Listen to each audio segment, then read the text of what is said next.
Welcome to Popcorn Psychology, the podcast where we watch blockbuster movies and psychoanalyze them. My name is Brittany Brownfield, and I'm a child therapist, and I'm joined by... Ben Stover, individual therapist. Hannah Espinoza, marriage and family therapist. We are all licensed clinical professional counselors, also known as therapists, who practice out of Chicago. Even though we are licensed mental health professionals, this podcast is purely for entertainment purposes and to fulfill our love of dissecting pop culture in all forms. Please remember that even though we are all licensed therapists, we aren't your therapist. If you are struggling with mental health symptoms, please find a local mental health provider. All right, today's episode, ladies and gentlemen, will be on V for Vendetta. This is an episode brought to you by Quarantine in Chicago, so we are recording today. So if you happen to notice any audio inconsistencies, please note that they are due to recording at home in our living rooms away from each other. So unfortunately, that's the situation, as we are under essentially a stay-at-home advisory right now, which is conveniently factoring into the world that exists in the movie we're doing. So today we're doing V for Vendetta, and it was a request by a lot of people because of the presence of trauma and fascism and abuse that exists in this movie, and brainwashing and conspiracy. So we're going to be covering all of that stuff as we focus today mostly on the relationship between and the trauma that are getting repeated with V and Evey, as well as the relationship with Dietrich, the psychology of fear-mongering and fascism, and we'll get into treatment and final thoughts after that. So for a quick recap, V for Vendetta is the story of V, who is a man that was taken captive by the fascist government that overthrew England and experimented on with a biological weapon that ends up going terribly wrong, and it's the fascist government decides to use it against its own people as a means of getting unity through faith and fear, more realistically. And as the story goes, V spends 10 years performing a perfect revenge plan, and Evey ends up crossing paths with him. He rescues her, then she rescues him in a later incident where he's taking over the TV station she works in. V is forced with the decision on whether or not to rescue her or leave her, and rescuing her is going to mean that she is stuck with him underground for foreseeably the next year, because V's plan is to bring back the attention to folk hero / villain Guy Fawkes, I suppose it depends on how you look at it, whose plan was to blow up a corrupt parliament with gunpowder and then reactivate the holiday is the word I'm looking for, the holiday of November the 5th. remember the 5th of November, gunpowder treason and plot. I can think of no reason the gunpowder treason should ever be forgot. Oh, wow. That's impressive, Ben. All right, so let's dig in. So I guess should we start with, so we have our main characters whose names are so similar, it's probably going to be really obnoxious in talking about this movie at length. So we have V and Evey. So like you were saying, we see Almost trauma. Yeah, go ahead. No, go ahead. No, I was going to say, I think in terms of trauma presentation, I think we definitely see that pretty acutely with Evey in terms of like textbooked, like someone who probably has like post-traumatic stress disorder or someone who's gone through multiple traumas. Like she's really jumpy. She has like a hypervigilance energy about her. And she, like you said, she's definitely someone who's gone through a lot. Like she watched her parents being kidnapped, and she is the kind of person that when they've gone through a lot of trauma, you definitely tell she just wants to not rock the boat.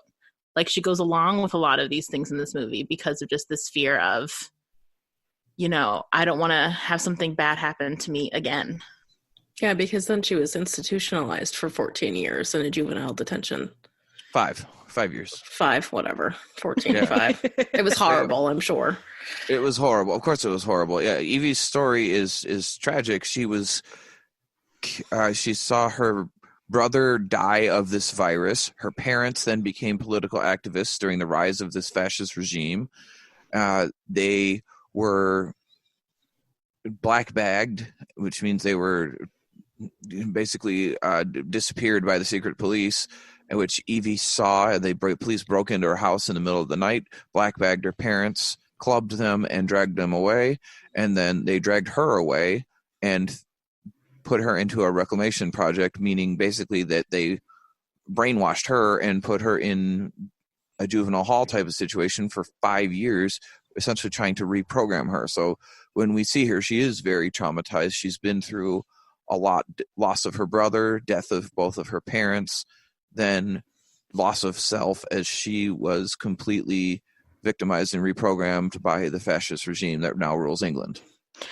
And also, like, she's still currently living in a system that is actively terrifying, like because in the beginning of the movie, when she's trying to go to Dietrich's house for dinner, she's like looking around, like you can tell that she's anxious and hypervigilant. And it's how we've talked about in previous episodes of, like, is this a sign of like mental health, or is this a sign of just like the environment in which you're in, and not necessarily, and that stuff can be combined. So in clients we see, when they have, some of these symptoms, we have to also take into consideration, like, are they currently in an environment that like has made these behaviors necessary, or like that make these behaviors make sense. And like, we've talked before about, like, before you diagnose people, you want to be mindful of the situation so that you don't like misdiagnose them. Because it's like with Evey, she would probably still be presenting with a lot of these symptoms. And you could make an argument that if she was out of this environment, would she still be showing some of these symptoms that she might get like diagnosed with by a therapist. Right. You see a lot of this, like, existing in a world with constant trauma, and the hallmarks of a fascist regime are that they create a demand for loyalty, a demand for a common belief system, and when people deviate from that, they are met with swift and harsh and often public punishment. Just how they gain control, and they, let's say, strength through unity, unity through faith. England prevails. Ugh. And as we kind of see, she's living as many trauma survivors do, where they try to be as invisible as possible. She's an assistant.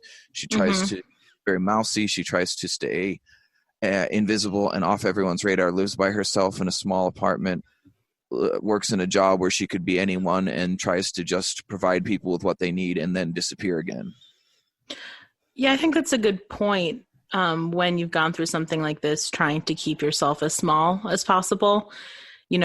She could be someone that no matter how talented they were, they would stay in a less flashy position so that they don't want any attention, given to themselves at all, because attention, especially in this environment, like, to get attention is very scary. You don't want to draw attention to yourself because you'll probably be either either punished by the state or used as a pawn by the state, or right, highly regulated by the state, which is what Dietrich is. Yeah. Right. Well, I mean, you see her, she learned early on that if you make noise against the government, you disappear. Yeah. Mm-hmm. And then they'll brainwash you. So she doesn't really have another lesson she's allowed to learn. And then, poor thing, which is the first thing I hate about her relationship with V, is that he, right away, he saves her from those fingermen and then immediately takes advantage of her. And by that, I mean, he misleads her into being an accessory to a I'm going to call it a terrorist attack. But to, I mean, to blowing up a building. She didn't know what was happening, and he makes her complicit, which is awful, especially someone with her background.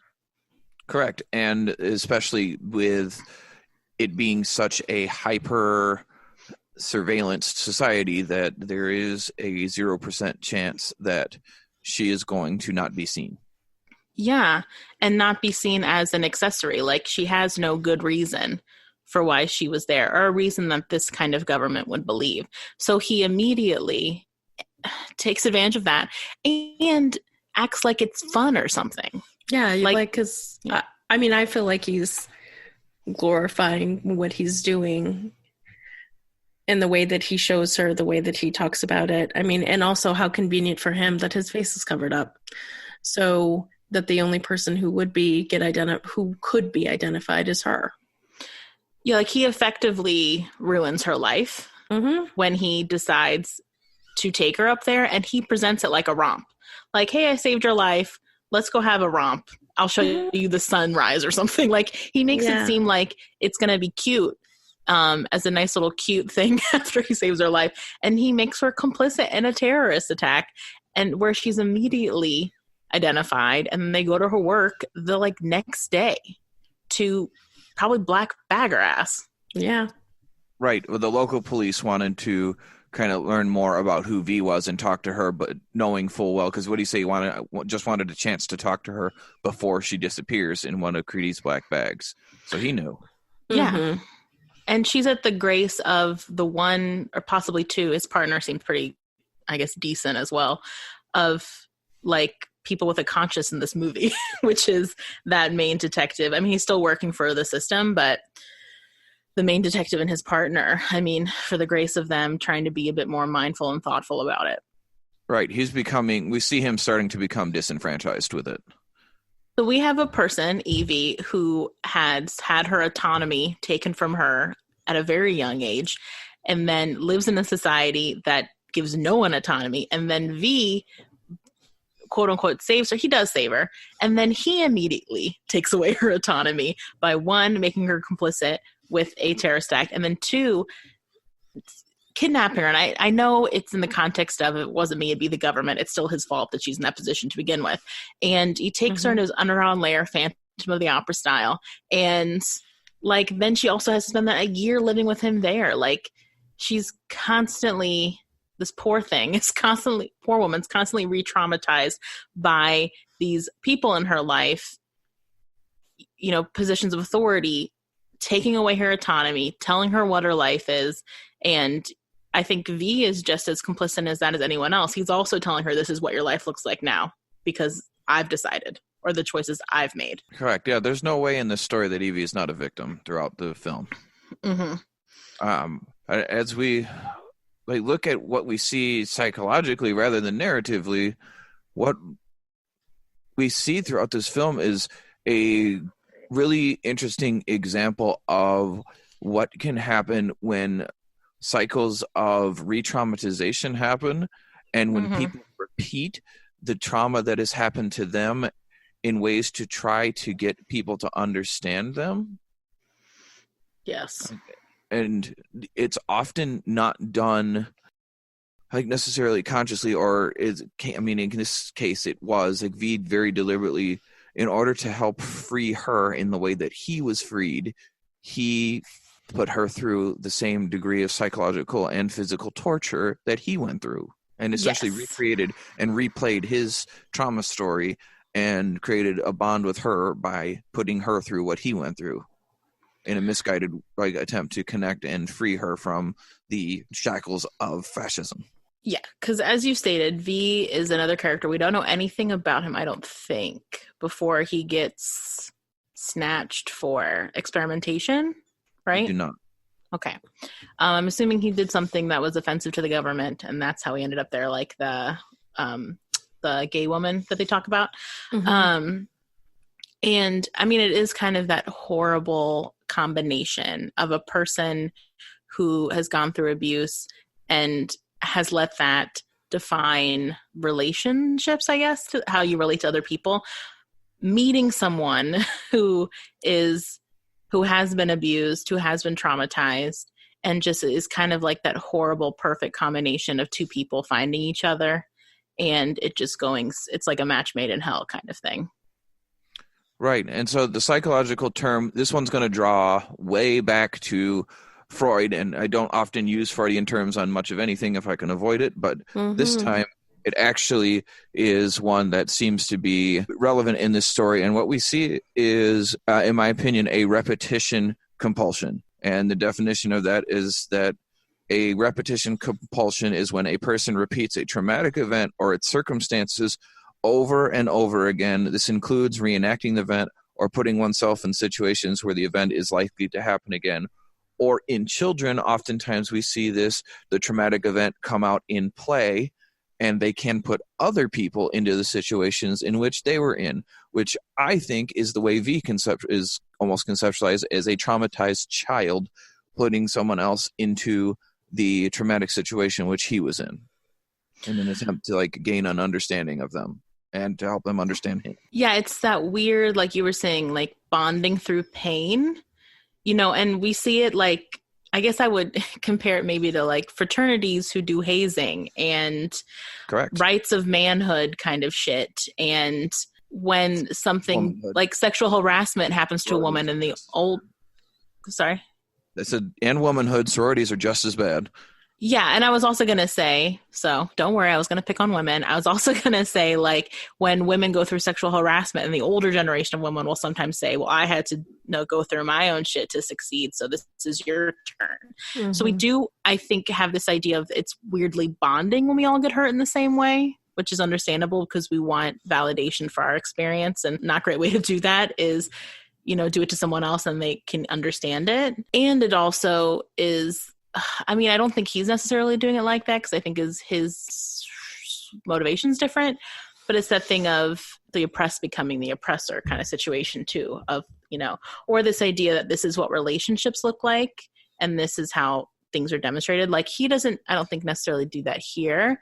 I think that more aligns with our 50 Shades of Grey episode and when we talked about Kylo Ren and Rey, their relationship of, I was treated so badly that I think that it's almost become normalized to treat someone else this way, or it should be expected that you'll be treated this way too. So it is this, it's just this perversion of trauma and abuse and the normalization of it. And the fact that even after he tortures Evey, he thinks that she should be, grateful, or this narrative of it builds you up, which I'm getting a little off topic, but I think it's also that idea of he thinks he's doing her a favor. And so I'm curious what you guys think of it. Is that him kind of having to reframe the narrative of his trauma as it was good for me, or it's positive because it wakes you up into the real world. And so I'm giving you doing you a favor as well, Evey, by putting you through it. And now you're free, as he was saying it. So it makes me curious now that I'm saying it out loud, if it's a way for him to give more, gravitas to his experience. Does that make sense? Yeah, I think it makes sense. I think it's more of him not knowing another way to relate to people. I think that after what happened to him, he found this identity that felt like the only option. And I think that the only way that he can, and that when he picked that singular identity for himself, that also meant that he could only relate to people in the way that he had been related to. So I think that I don't know if he really felt like there was another way to do that. I don't know though. I feel like it's really tricky with him because while I can see the side of him replaying his trauma because he doesn't know how else to show somebody, doesn't know how else to communicate what happened or show somebody what happened and he could have just told her his story instead. For fuck's sake, but again, a part of me just wonders if that just doesn't feel like something that he could do. It didn't feel like an option, didn't feel like something that he would even know how to do, maybe because he hasn't fucking talked to anybody else since all of these horrible things happened to him. I think there's a lot to V when we look at him. You're onto something, but there's also the aspect that he has been alone with classic literature and film for 10 years, so much to the point that his entertainment is fencing with a mannequin dressed in armor. And the reason he doesn't just tell her the story is because he needs to know he can trust her under duress so that his plan can be enacted even if she gets captured, because he wants to free her and draw her in, and those things that we're talking about with the repetition and trying to bond. And also, though, he is singularly focused on his mission, and nothing will divert him from that. And he needs to make sure that even if he's going to bring her in, which now he has to, is that he has to be able to trust her. And the only way he's able to trust her is if she has been through the same thing he has, which is where we sometimes see repetition, compulsion in play as well, is that, well, I went through it and now you have to too, so that I can trust you. Yeah. And but also he chose her. Like, he saved her initially, but then he made all the other choices. She didn't make a choice to be a part of this. Yeah, he could have walked her ass home after he saved her from the Fingermen initially. No, he couldn't. They knew who she was. Oh, well then. Yeah, maybe. That time, yeah. Yeah. So, and I think a big chunk of this that we're missing, or at least I feel like I'm missing, is, like I said, we don't know anything about V before the experimentation. We don't know if he's very different personality-wise now than before. We don't know the psychological impacts of that serum that got put in him and if it screwed with his brain chemistry. And we don't know, he could have a TBI for all we know, like a traumatic brain injury with the explosion and he was burned alive. Like, he's had a lot of things happen to him that significantly impact your brain chemistry. And a lot of it is, comic book style. So we don't really know like what impact that could have on him. And also, like, I think Hannah was saying, he's been by himself for quite a while and he's not really in the world anymore. It is like the thing I said earlier, Phantom of the Opera. Like, he's been living in his own little basement space, kind of taken on the persona of these movies that he watches, like this weird classic man kind of energy, like Errol Flynn stuff, and so it's like, is that even who he is, or is that a persona he's put on because he's been traumatized so much, and or he has a TBI, or he has a personality disorder, and so he's trying on an identity. Like, there's so much that could be there with V that we do not know about that would really make him hard to pin down if he was like a client. Well, absolutely. I mean, what we do know enough is Edmond Dantes from The Count of Monte Cristo is his favorite character. That's very telling, and it shares a lot of insight into the identity he's chosen. Like Hannah was saying, is that if he's emulating his hero and replaying the story and replaying the story of his hero and equating himself into that and trying to make meaning of his life by replaying both his trauma and the solution that is enacted by his favorite character, because the Count of Monte Cristo, if you haven't seen it or read it, is a story where a man becomes imprisoned wrongly by a local magistrate. He gets jailed and beaten for years and then ends up eventually getting free and taking his revenge on the said magistrate, who is, I don't know if he married his wife or if he was trying to, but I can't remember. He did all the things.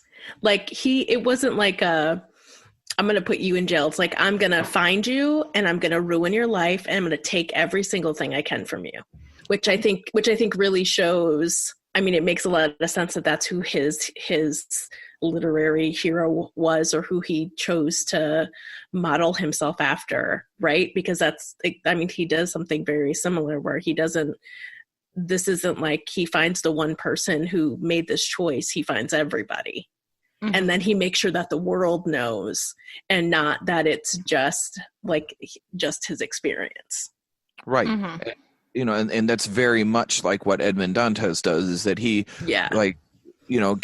gets a treasure and then moves back to France to become this new count and take over the social status that the guy who jailed him had, and systematically take everything from him and then to take his wife back. But much like in The Count of Monte Cristo, and like Evey was talking about, is that she found that it was sad that he cared more about his revenge than he did her, which is exactly the way V's story with Evey plans out, is that he ultimately cared more about his plot to kill the Chancellor and to take down the regime than he did even for her life, even as he develops feelings for her.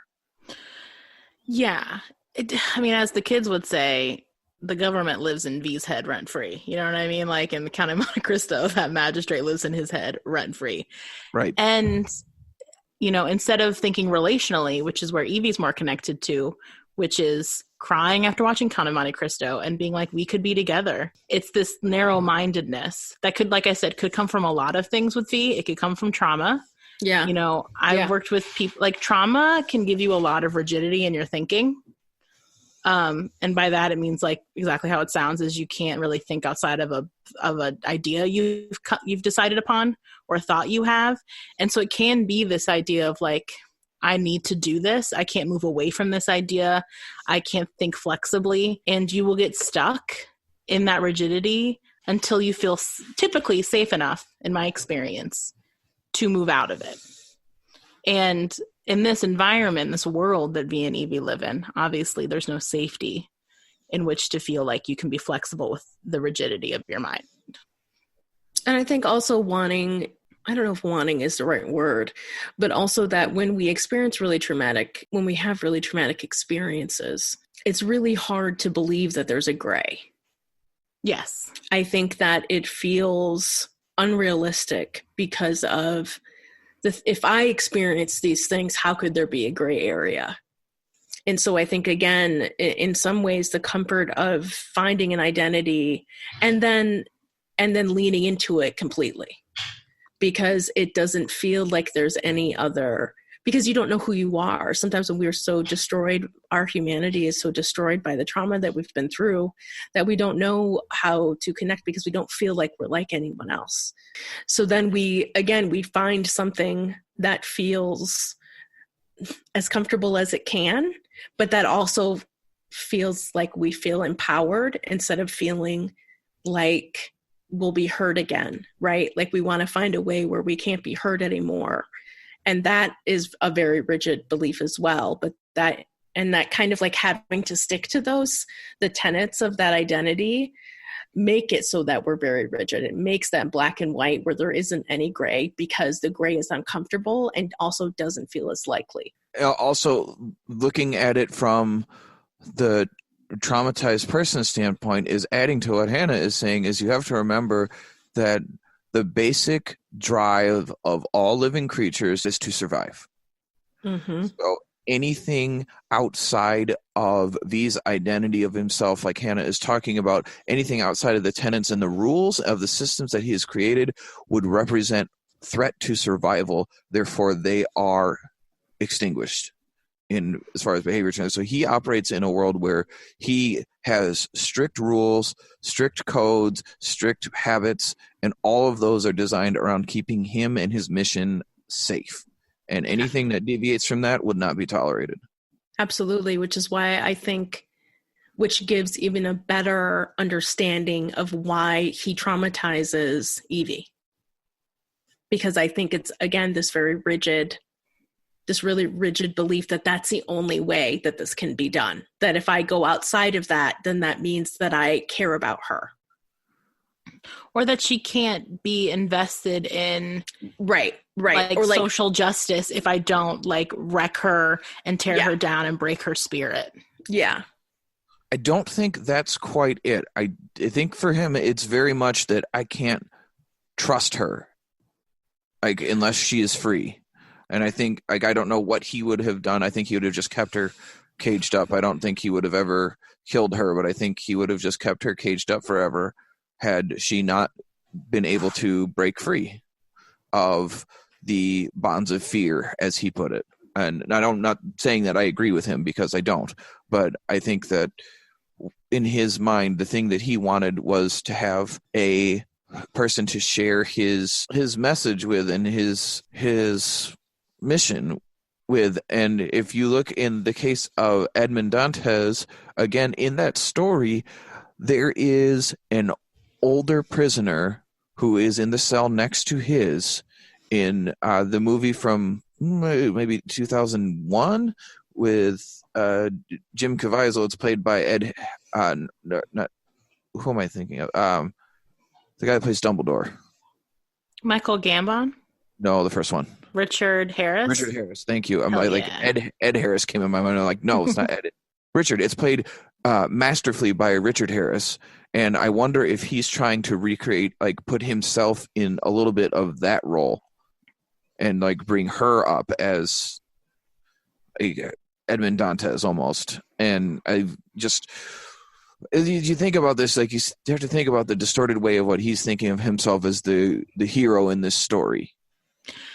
Yes. I mean, he's like, as we've said already, he's very locked into an identity and very rigid about that identity. And definitely when you're locked in, and like Hannah was saying, when there's no gray, you also have to constantly be doing a lot of mental gymnastics to rationalize to yourself, to keep yourself in that. And you see him do that. Like when she gets out after and she's like obviously very upset because she's been tortured. And he says, I needed you. Like he just starts monologuing about, well, I had to do it this way. And, you know, it was hard for me too. And all this stuff he needed to do to rationalize it to himself because he has been by himself for this long. And all of a sudden he has cat feelings for this young woman. And I think he is having a really, I'm just going to take a mental jump. I think he might be having a hard time compromising the idea of my rigid persona. And now I kind of want to be maybe a different person, at least for this girl that I've started liking. And I can't deal with that. And so I'm just going to do all this crazy stuff because I can't be flexible about that. And so then I also have to, I don't know. It's just, it sucks. Almost like he had to prove it to himself. I don't know. It's just I had to repeat this rigid role with her. Mm. I don't know. That doesn't feel consistent with him to me. Like I think that happens with stories like this a lot, but like to be consistent with V, I don't think that's quite consistent with what is going on with him. Like he definitely struggles with I could be someone else, like you're saying, because we see him go through that. You're like before he goes on his final mission to go get the chancellor and turn the top secret police agent against him. What was that guy's name? McCready, to turn Creedy against the chancellor. Before he goes on that final mission, she offers him kind of a way out of essentially being together and letting go of all of this, and he can't. But, and I guess you're right. Yeah, you're definitely right in that thought, because in the other ways we see this kind of story, like 50 Shades of Grey, like Kylo Ren, they want to have their cake and eat it too. They don't want to change who they are, and they want to pull this other person that they're falling in love with into their narrative. And he wants, well, I don't know if he wants to, but he plans to die. And so there is no narrative in his head where they end up together, which I think does make it slightly different. Right. And I was like, I don't think that you're like totally off base here. I think that it's just like that little tweak of recognizing that, you know, like Kylo's like wanted Rey to be with him and rule with him and to be his person. And like you said, V, that's not on his mind at all. He has a singular, like, it will consume my life to end these guys. And I don't foresee a situation where I make it out of this alive. And he can't allow himself to consider his life anything but forsaken so that he can go and face death and not be afraid of it. Because the second he's afraid of death again, which loving her and letting her in that way would make him afraid to lose something again. And if that is what he puts her through, is to make her not afraid of death, because that's what happened to him that made him not afraid. So if he goes through that, it violates the prime objective he set up for himself, which is to not be afraid of death and face it with clarity. And if he's complicated thinking about, well, if I can survive this or do that and do that, then maybe we can do this and be together. Like, he doesn't have room in his mind for that. And I don't think with this character, that's his direction at all. It's definitely Kylo's, but it's not hers. It's not his, I mean. And I think it's very, I mean, as kind of extreme as this character is, I mean, it's a comic book character. This isn't very different than people I've seen, you know, who have trauma of, like, I have to believe, like we were saying, like a specific role. I cannot go outside of this role. I have to view people in this very specific way. And it is very scary, or at least confusing and unsettling, when they have to confront that I might want something else. And that kind of, I'm going to say, is what brings a lot of people into therapy. Is I'm in this state now where I kind of want something more and want something else. And I think what's different, and why he obviously wouldn't go to therapy, is that he isn't interested in changing. Right.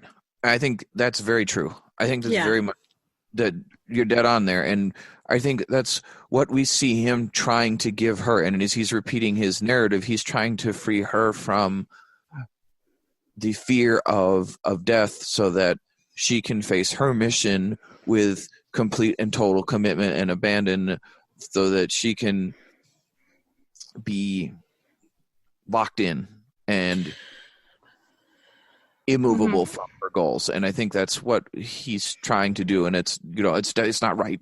The way he does it is wrong, and it's going to backfire. Like, we see something that happens to people that are captives is the first chance that Evey gets when he takes her to meet that priest. Like, she is completely going along with everything that he's saying, and then runs away the first second she gets. She sells his ass out immediately. Because I think V's kind of, I would say, V presents as, because he's very solid in what he believes, he's a little arrogant, you know, or he just has blind spots.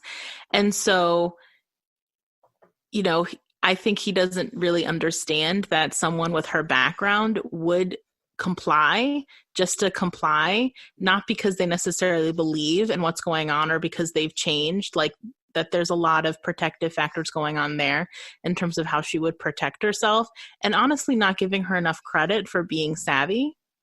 Like, that is a big blind spot, which I think is because of his own life experiences. His just social intelligence isn't very high. Right. Although I suppose that is something that we, you know, I didn't even consider it when we were talking about this stuff pre-show, is that she does betray him immediately before he tortures her. First chance she gets. First chance that she gets. Which is, like, good for her. Absolutely. I mean, absolutely. Like you said, it's savvy behavior. She was put through 5 years of being a captive of the government, and she had to learn how to comply to survive. And she did exactly the same thing with V, demonstrating post-traumatic growth, where, you know, the people would probably be asking us is this an example of Stockholm syndrome? And in this case, maybe, unlike Belle. But, like, not the first time that, you know, she's captivated. Like, you see her... I mean... The second time. After he brainwashes her, because she doesn't have another fucking choice. Right, but what you see, like, the first time is that she kind of displays an overly positive affect towards him and is overly compliant and nice and friendly, and she changes completely, like, after realizing she's stuck for a year. Then she switches gears to show compliance, which is savviness. It is not her accepting her fate. It is not her doing anything other than surviving long enough to make her next plan for escape. Absolutely. Which she does. Yeah, you can see her, like, when she's captured the first time, she pulls that piece of paper out from under her pillow or something, and you can see her almost, like, take a breath and go into a different mode. Like, time to put on her acting face, and she goes out there and she's just like la la la la la, and warms up to him, like sidles up to him, and he he is so locked into his own narrative, and I think his social intelligence isn't that high, that he just gets totally taken by her. You know, for someone who's a criminal mastermind, or just like a self-described as a yes, criminal mastermind. he really, this is his blind spot, is he can't. He's not social savvy. I'm just saying that. I'm not going to argue with you. Go ahead, Brittany. Yeah, and it's just, yeah, he just doesn't really see what she's doing. And because, yeah, like I said, that's his big blind spot. You know, that he's an isolated person who's not a part of the world. No, and I think while we're talking about, like, I know we're kind of like bouncing between the two of their psyches here, but if you look at V's psyche, V is very much influenced by classical literature and the classical hero stories and Shakespeare, Faust, Count of Monte Cristo, Three Musketeers. All of these things are thrown into it. So we know he is influenced by these classic hero stories. And since he's been alone for 10 years, the only thing he's been able to do is to project these things into his identity, because that is how he has created his new persona after escaping that fire. That is who he is, and that is how he defines himself in the world, as a hero. He is not able to conceptualize himself as an anti-hero and a terrorist in the eyes of the government, but he is viewing himself as the lone hero, possible of being the moral center to the universe, which is a narcissistic standpoint. But I don't think that we would go so far as to say he has narcissistic personality disorder. No, and honestly, now that we're talking about him more, it's kind of occurring to me, like you saying, he's kind of imprinted upon these works, classical works. It almost makes me think like he was this is so corny, reborn, through in that trauma experience. And it's like developmentally, he's a lot younger. So more almost like an older kid or young teen, where you are a lot more egocentric. You are a lot more thinking that you know what's right, capital R right and capital W wrong. And I work with teenagers a lot, and it's like, oof, they have a hard line about that when they're younger. And you're trying on different identities because you don't know who you are yet. Everything's just, your thinking is more rigid in a lot of ways because you're still figuring things out and you don't kind of understand the concept of gray because it's a little bit more abstract thinking. And then he has his first crush on a girl and it throws him off his axis and he doesn't know what he's dealing with because she's a woman in a lot of ways and he's a little boy in a lot of ways. And even with the rhyming and the silliness and the let's go up and watch a building explode, like he is very young. When now that I'm really thinking about it like that, like he's not a man. I mean, it makes me feel like that's the age that he was when he was taken. Like maybe he was like 18 or something. I know that we don't know that. And I kind of more assumed that he was a grown ass man, but maybe he was like 15 or 16. Because he just, now that I'm thinking about like that, it's making a lot of his behaviors and attitudes and stances make a lot of sense.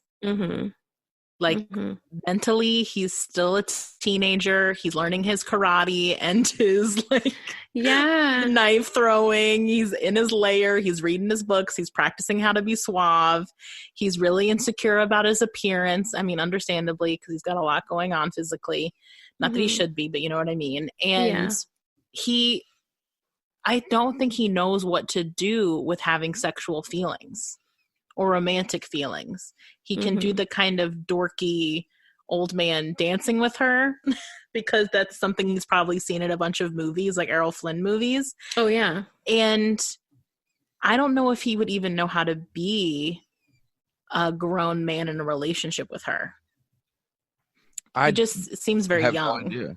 I think that is a very fair point, that, you know, we don't know at what age he was taken, and his behaviors do seem like he has reverted to almost a juvenile point of view on what a hero would be and locked into that behavior without being able to discern or differentiate the differences between that and reality in a very childlike manner. I think you're onto something there.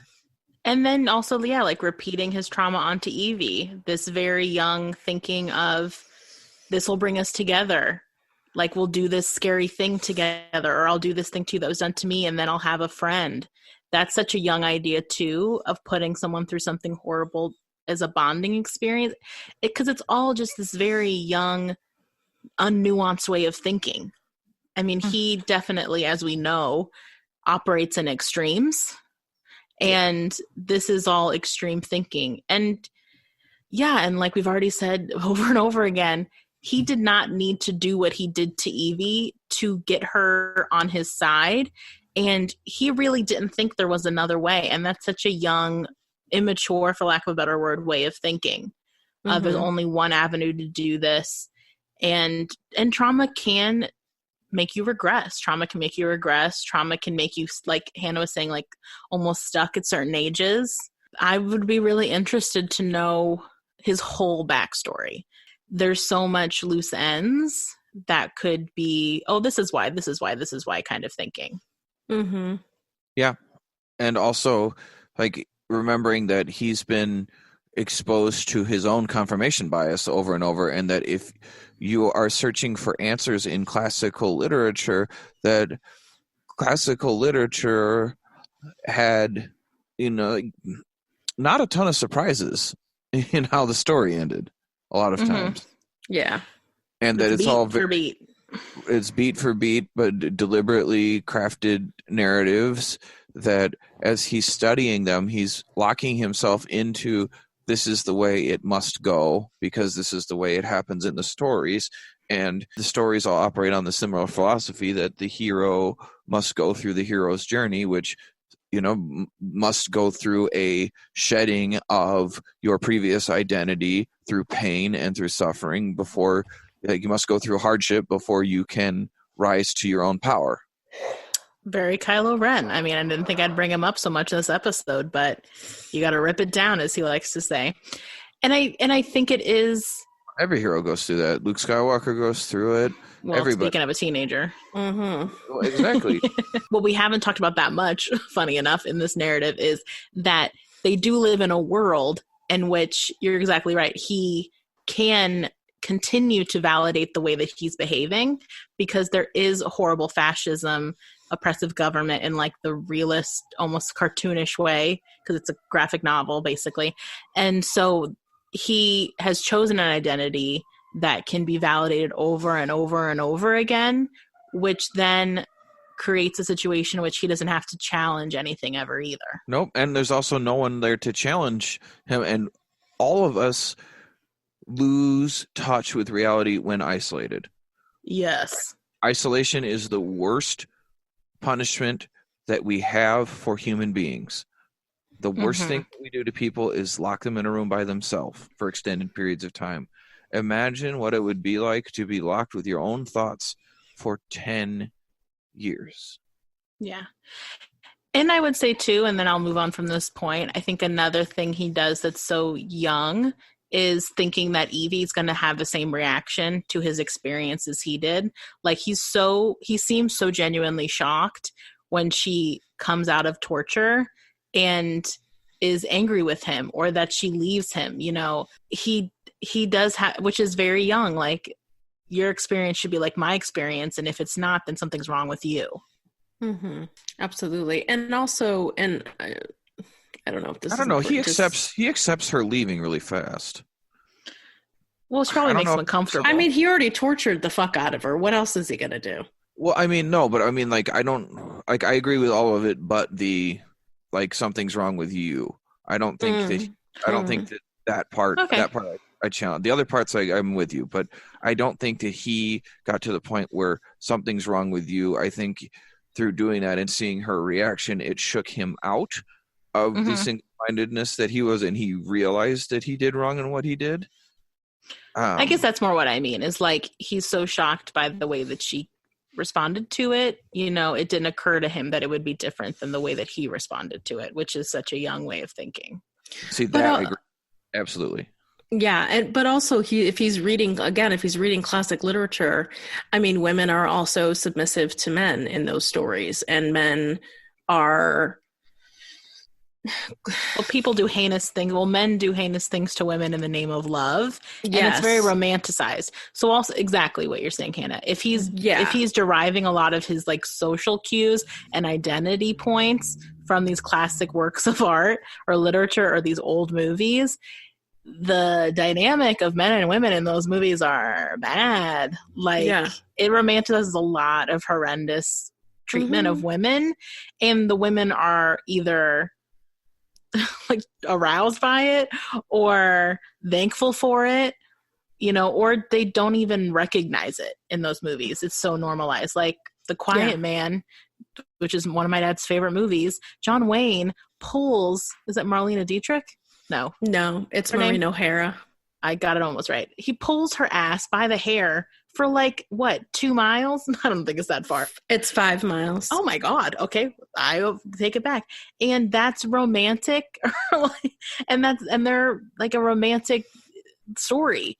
And so God forbid what he's seeing. And so he's been trained like, if you like a girl, this is how you treat them. Mm-hmm. Yeah, exactly. And in that story, in The Quiet Man, she essentially thanks him for doing that because he was showing her that he was being a man. Oof, my goof. Because he's dragging her back to his brother to say, I don't want her because she's not any good. Oh, God. Mm-hmm. So those are your heroes. It makes a lot more sense why. And also that those heroes, too, in those stories have that kind of like boyish kind of like charm, too. So kind of like the way that his character is developed to Evey also really matches those aspects too. Mm-hmm. And I think a big sign of trauma in both of these characters, V and Evey, is this idea that either you have no feelings or you have the biggest feelings. Like there's no middle ground. And why I thought of that is when we were saying like how he treats women and like his youngness is like after she leaves, he cries on the floor like a little kid. Like he has a real big sob. And the way he talks to her is like, you either have feelings or I righteously torture you and then you don't have any feelings and you're better off. And it is this rigid thinking of there's just no middle ground with that. And also that you can almost pick and choose what feelings you have sometimes too, which is also not right. And I'm sure she really challenges him because he is having feelings that maybe he's refused to acknowledge in a long time because he's been by himself and no one has been actively challenging him. And that's got to be really hard for him. I mean, it doesn't excuse what he's done, but, you know, I'm sure it flipped his whole world upside down. All right. So we've talked a lot about trauma. I mean, it's always trauma, but this story in particular is a trauma story. This is an example of the power of CPTSD and what it takes for that to happen. And V and Evey both would almost certain to have it because they've both been captive for extraordinary periods of time. They've been through extraordinary dehumanization processes. They've been victims of a fascist regime. They've had everything that could be taken from them, including their identity, wiped away. And those are really the hallmarks of what it takes to create CPTSD. And what does the C stand for, Ben? Chronic. Okay. Complex, sorry. No, it's complex. Yeah. Complex PTSD. And even with Evey, which we haven't talked about, is she witnesses Dietrich get kidnapped in almost the exact same way that her parents were kidnapped, which I would argue is like her biggest trauma probably. Yeah. And then she almost gets sexually assaulted by a priest. Like so much, even if you took away the context of the government, like the overseeing thing, like she's had so much individual trauma like throughout this movie that it is impressive that she is dealing at all. I think the most impressive thing that we see Evey do is when Dietrich is clubbed exactly the same way her mother was and black bagged in front of her, that she is able to stay silent. And rather than wait in the house to be captured again or make a noise again, she does not. She keeps herself silent and then she goes out the window. Like rather than allowing herself to stay in a situation and break down and be victimized again, we see her go, okay, brain, we know exactly what to do with this situation because we have rehearsed this scenario and replayed this moment in our head thousands of times. And we talk about like repeating trauma narratives. Part of the reason why that happens is because the brain assumes, like we see happen to Evey, that if something like that happened to you once, it could happen to you again. And basically at that point in time, you retreat in your mind, like the functioning in your mind, almost, if you imagine like the front of your brain is the most evolutionarily advanced part of your brain, the prefrontal cortex. That is the part of like the human brain that we have that other creatures do not. That essentially stops functioning when you're encountering a traumatic event, and you retreat further into older parts of the brain that help you enact survival activities. And one of the things that happens when you do that is that everything that is like the traumatic trigger that is happening. So what happens is that is happening now. The trigger is happening now. What happened before is happening now. What happened because what is happening could happen is also happening now. So what could happen, what is happening, and what did happen are all happening at the same time as far as where the brain is drawing survival information from. And we see Evey enact that process to perfection as far as survival goes. If we go back to that prime directive idea, prime directive is survive. She does not make a sound. She keeps herself silent and quiet. She does not try to fight. She finds the way to sneak out and climb out immediately. And actually, I was going to say, I also learned something not so long ago. I haven't looked this up because I learned this like secondhand. Another podcast I listened to was talking about PTSD, and they were talking about their own therapy and how there's fight or flight, which we know about, and we've also added freeze to that. You can go into fight, flight, or freeze. And then actually a new additive is fawn. Mm-hmm. And so that is in a response to trauma, you like start to overly compliment or almost like flirt or just kind of like try to butter up someone as a defense mechanism for feeling traumatized. And it makes me think too with like how good she is at that, Evey, like fawning over V in those moments when she's really scared and trying to get out of it. And even like the way that she reacts to that priest, like she does a good job of putting on a show before she gets down to business. Yeah, well, and fawn also has to do with going along. It's kind of like if the only choice that I have is either I do this or I choose to do that in order to survive. So I think right, I join in or not. Right, exactly. Like if the option is I do this or you're going to hurt me, then I'll do it. Mm-hmm. Right. And that it's not a choice that's being made intellectually. It's a choice that's being made from survival mode in terms of if I do this, then I'll be okay. Yeah. Right. I think the best example that I can give of that is in Slumdog Millionaire with the brother who is put into the situation of roping the other kids into getting blinded in order to become blind singers and beggars because they make more money. And he, instead of getting blinded himself, he then ropes the other kids in because that's fawning.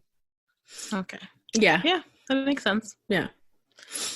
And so I think, it's interesting. I wanted to put that out there because that's something new I've learned in doing this work. And it's an interesting idea and a different way to think of it because in the fawn presentation, there can be a lot more. I'm glad that you pointed out, Hannah, that's not made intellectually. There can be a lot more, I guess, disbelief that the person is acting through a trauma reaction and that they're not just like they're not having that hard of a time. Like it's easy to dismiss someone where that is their go-to trauma reaction. And I feel it's not explosive like the other ones. Exactly. And I also feel like it's also the other thing that I feel like I've been talking to people a lot more about too, is that we react in different situations in different ways. So like if in one scenario you would freeze, another scenario you might fawn, that it doesn't mean that we have the same survival response to every single situation. I think it can happen that way, but I also think that we have, because there's a lot of shame involved with the freeze response in terms of I didn't do anything, I couldn't do anything. And again, that's where our brain is trying to protect us and trying to save us. And it's like, no, like this is what you have to do to be okay. And so I think also I've been talking to people more about that instead of feeling like to help understand their response to the trauma in the moment when it happened. Oh, man. And I think we see her do that, like maybe every version in this movie. Like she fights. Does she fight? She kind of fights off the fingermen, but I think in more of a defense situation. She fights the priest as well. She fights the police. Yeah, she fights the police to save him. Is that what I said? Okay. And then she runs when she runs after Dietrich gets snatched, which is also post-traumatic growth related. We've seen her fawn, like we said. And I'm sure, I can't remember off the top of my head, but I'm sure there's situations but she froze as well. Mm-hmm. And so it's always good to keep that in mind when you like maybe love someone who's been through trauma, that it doesn't just look like even fight or flight. Like there's lots of ways it can present, and none of it is morally, you shouldn't moralize any response to that. No, because it's automatic. Yes. Mm-hmm. It's automatic engagement. You can't control, like, no matter how much training that you have, no matter how much this or that, it doesn't matter. When it hits the point where you're actually in a survival situation, you're going to encounter one of those responses, and it's not necessarily predictable which one you're going to get. Exactly. Mm-hmm. It's going to be the one that until you're in the situation. Serves in a way to, which I think I'll talk about a little bit in treatment in terms of working with couples where one person has a lot of trauma or both people do, and how they internalize things and how that can make complications in relationships feel a lot more intentional than what they actually are. Right. I think that will be a very good Hannah section. I just came up with it right now. Ooh, winging it. Like I usually do. Mm-hmm. Yeah, so I think the last thing I want to cover on the trauma thing before we move forward on it is that one of the things that's really important to remember with trauma, and when you talk about repeating trauma, is we kind of skirted around it a little bit and flirted with it, is that people, when they replay these trauma narratives, it's done for a couple reasons. And you look at survival again, is that people get sometimes stuck in the trauma, and because it is stored with such intense degrees of emotional information, it overloads the processing system we have, and the brain stores it in a way that's going, hey, remember how terrible that was? Don't let that happen again, ever. Absolutely. So don't ever forget that. There was so much going on biologically with you at that point in time that must have been really important. So don't forget that. And then you catch yourself replaying it and repeating it because your brain is trying to process that information and force it through the system where it takes active memories that are stored with emotional information and move it through where the processing system that happens a lot of times during dreams, but can happen consciously too, where it moves subconscious information away from the emotional information so that you can store it and draw from it when you need to, but not keep it in your active memories. And one of the best examples I can give you of that is, think of a time when you had a fight with your parents. Knocked down, dragged down, they wouldn't let you go to the party you wanted to, and you got into the I hate yous, and you told them, I fuck you, and I hate you, and I'm not going to be your child, and I don't need you for anything, and I'm running away, and I'm all of that really dramatic stuff that happened. And when you think about it now, you're over it. You got over it. You guys talked it out. You worked it through. You apologized. Not one of the ones that stays stuck in your memory because it never got processed, but one of the ones that everybody talked about and you got through. And when you think about it now, you remember oh man, that was a bad fucking day. But I don't feel anything about it now because it's done with and we sorted it out. As opposed to the things you remember that didn't get resolved. The things that still hurt every time you think about it. There's an example of the difference right there, because we can all have those things. The breakup that you never got an answer to why it happened. The time that you got into a fight that you don't know why, or you got jumped, or something happened to you that you still feel every time you think about it, versus the argument you had with a loved one where you sorted it out later and you go, ooh, that was really bad. And I don't carry that with me anymore. I have to remember that both V and Evey are absolutely replaying and stuck in those processes over and over, and V much more so than Evey. Yeah, Mm-hmm. absolutely. He has not processed those things No. at No. all. She has somewhat, but he has not. I think she's had to process some of it to be able to keep living in the world as a somewhat what seems like a functioning citizen, quote unquote, Yeah. within the world. Yeah, I mean, she has a much more job. adjusted. Yeah. She has because friends. because she had to be, because she also had that opportunity. Mm-hmm. Or I don't think that he necessarily did, or didn't feel like he did, for sure. Well, and he's in isolation, like we said. Like, he hasn't been. Yeah, exactly. He's not trying to be in the world, right. which requires you to adjust. So I feel like we've kind of covered Evey and V pretty well here, even intermingling their stories. But I guess they're presented in an intermingled fashion in the movie, and we learn a little bit more about them as time goes on. Mm-hmm. Let's talk about the psychology of the fear-mongering and the conspiracies and the fascism that we see, that I feel like is so relevant to what we've seen in 2020. Yeah, this movie starts out with, it has the Guy Fawkes stuff in the very, very beginning. But after that, it straight up starts with a monologue of bigotry. I mean, no offense, but offense, that Sean Hannity type at the beginning, who's just like a TV personality, who's just popping off about this is bad and he's like yelling into the TV, and he's like red-faced and just so hateful, but then trying to put it in the context of faith and morality and nationalism and England, the strength of England. What does he say? Like, England prevails. Ugh.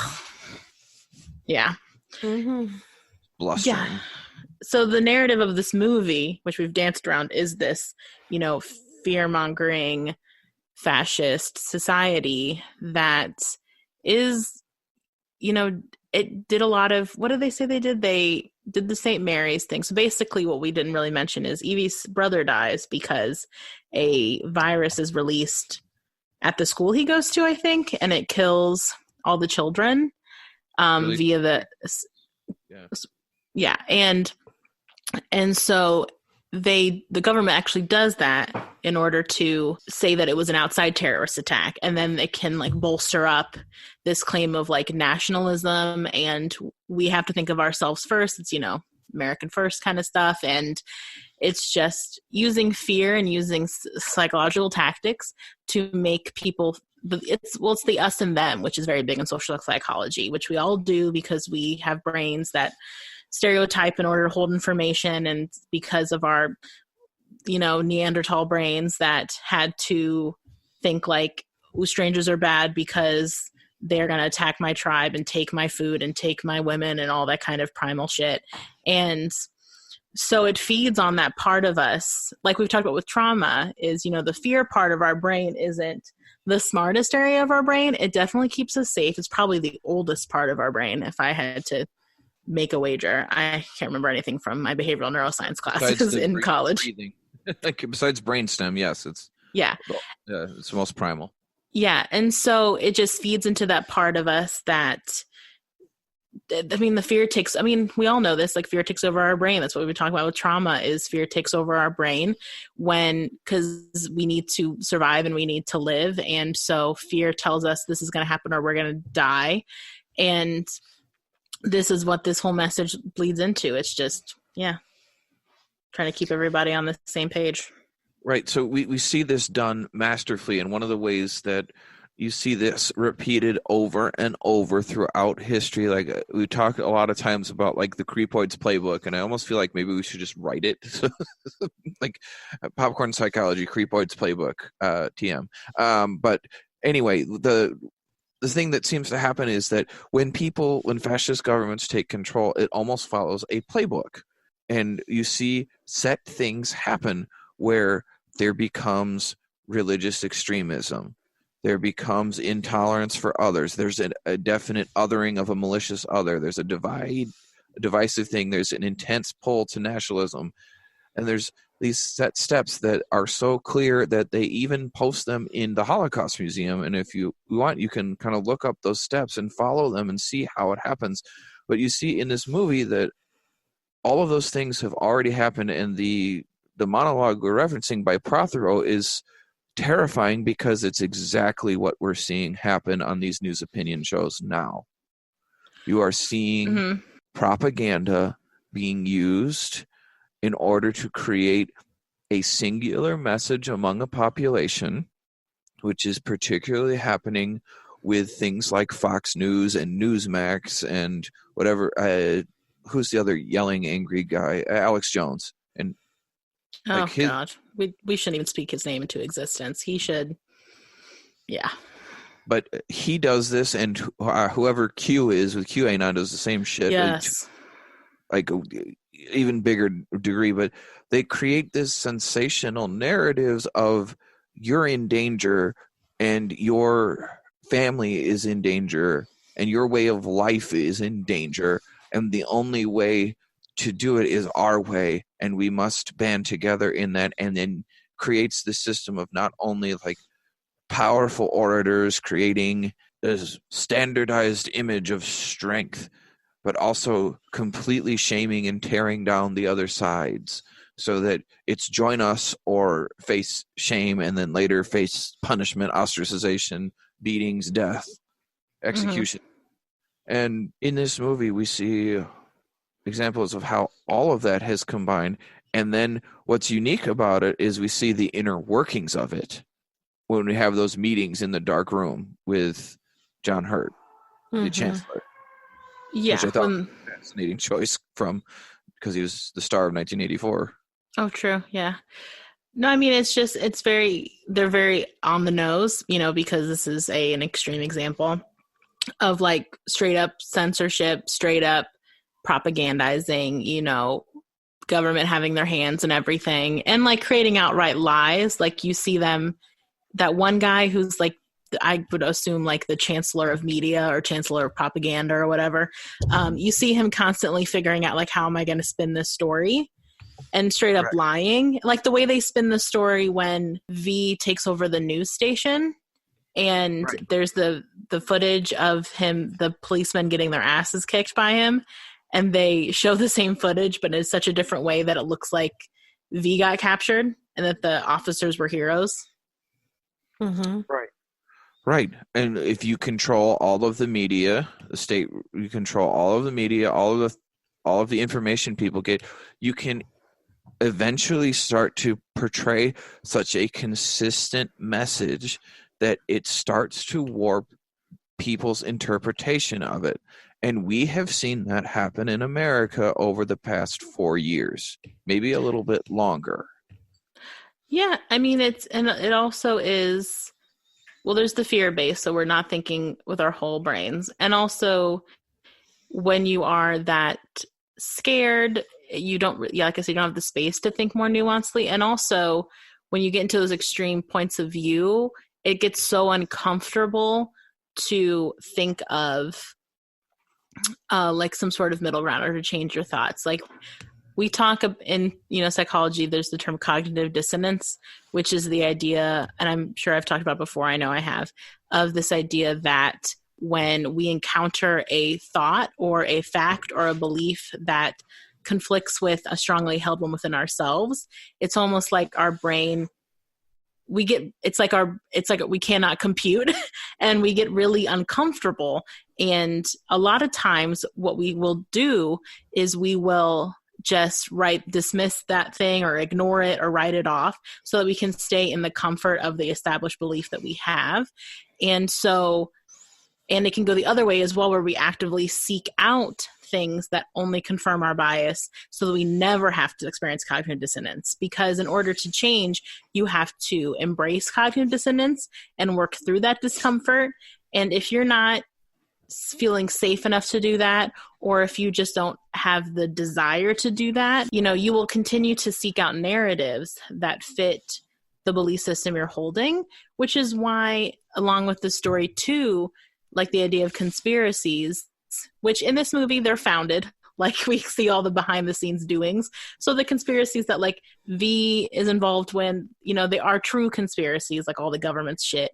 And in the real world, like you're referencing, Ben, why I think conspiracies, I was just screaming about this in my own apartment to myself while listening to a podcast, because I'm in quarantine, like we all are, and is that conspiracy theories can be really comfy because you never have to really challenge yourself. Because the beauty of conspiracy theories is that you never can be proven wrong. You never have to really experience cognitive dissonance because it can just be part of the conspiracy.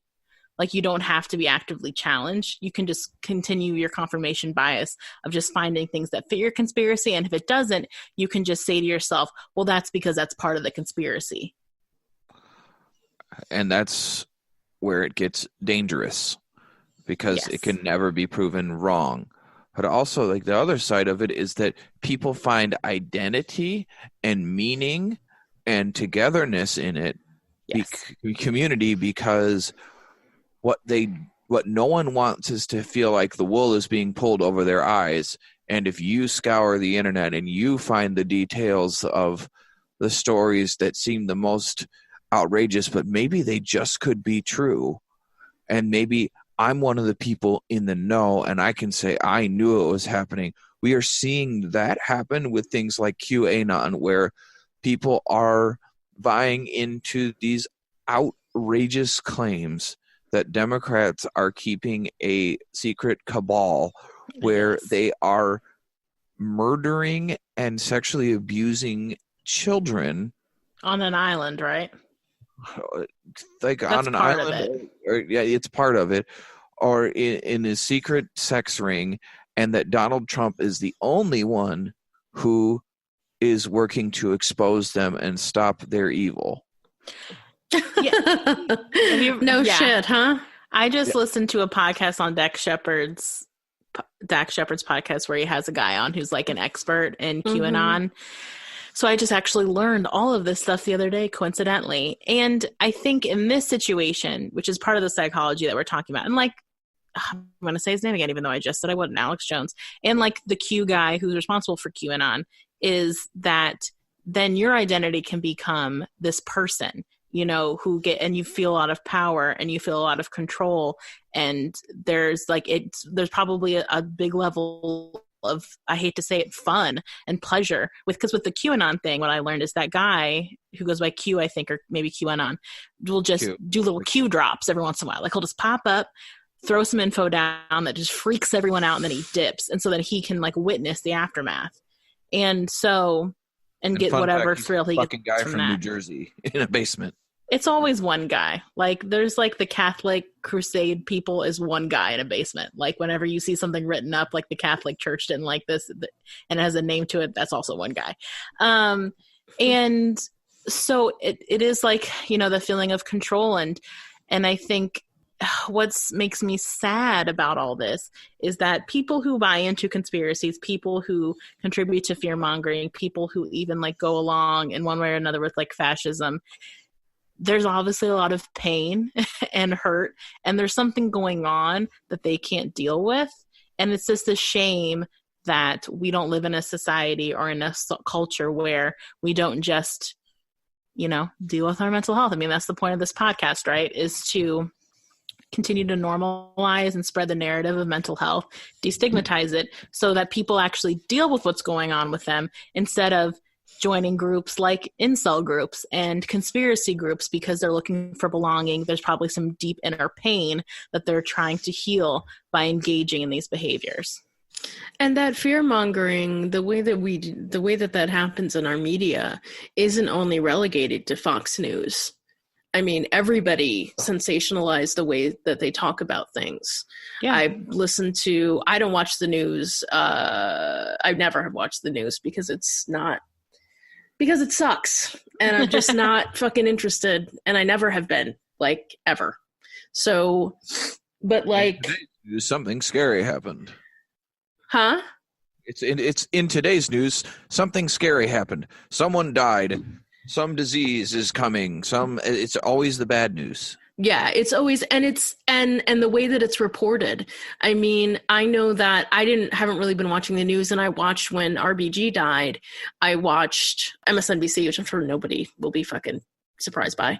And I was watching it, and even Brian Williams started using words like poison, this is gonna watch how the poison gets into the Congress in terms of what's going to happen with putting somebody else on the Supreme Court. And like that language is unnecessary. Like we're already scared. We already don't know what's going to happen. We don't need language that is used in that way. And so just when you're watching things, when you're listening to things, there are ways to communicate information, and there are ways to communicate it to give a biased way for you to see it or for you to be scared. And the fear mongering is not only happening with Fox News, it's happening everywhere. The way that we report the news, the way that I don't know, it's just, it's bananas. And the fact that fear, which we see with big, huge, bad villains, that we watch in movies, where fear is what they use to control people. We see it in the Hunger Games. You see it in Lord of the Rings. I mean, you see it in anything where fear is this keeping people scared is part of how you keep them in survival mode so they don't have a chance to make a logical choice. Mm-hmm. Right. And we saw it even with, as much as like I have disagreements on a like pretty profound level with how it happened, is that we saw some of this, people provide balance on this podcast, with now Justice Barrett and how she was represented, is that everybody talked about all the things that she was going to do, and she was going to do this and she's going to do that, and ignoring the possibility that she has enough integrity to separate out her personal and religious beliefs from the law. And maybe she doesn't, but the way it was represented was to rile up everybody else and try to get them to enact political action to stop that from happening, stopping her from getting appointed. And again, I think that what happened to get her appointed was complete bullshit, but the way that she was represented was overly biased. And in I a way guess that doesn't seem like to be in touch with the possible reality that maybe, like, even though she will likely be a conservative-minded justice, would she necessarily be part of a massive conspiracy to overthrow years of settled law is a totally different level to take that to. And maybe she will, but who knows? We don't know that. But people were saying it's a foregone conclusion. And I mean, to veer it back into the psychology of it all, and in the context of this movie as well, as it's just this, because I think right now there's a lot of fear that's been going on, for a few years in America, but on both sides. And I think in this movie, obviously, there's a lot of fear by the tyrannical government that they're under. It is just when you are in this intense state of fear, like Hannah was saying, you can't think logically. You reach for things that bring you comfort. And even though extreme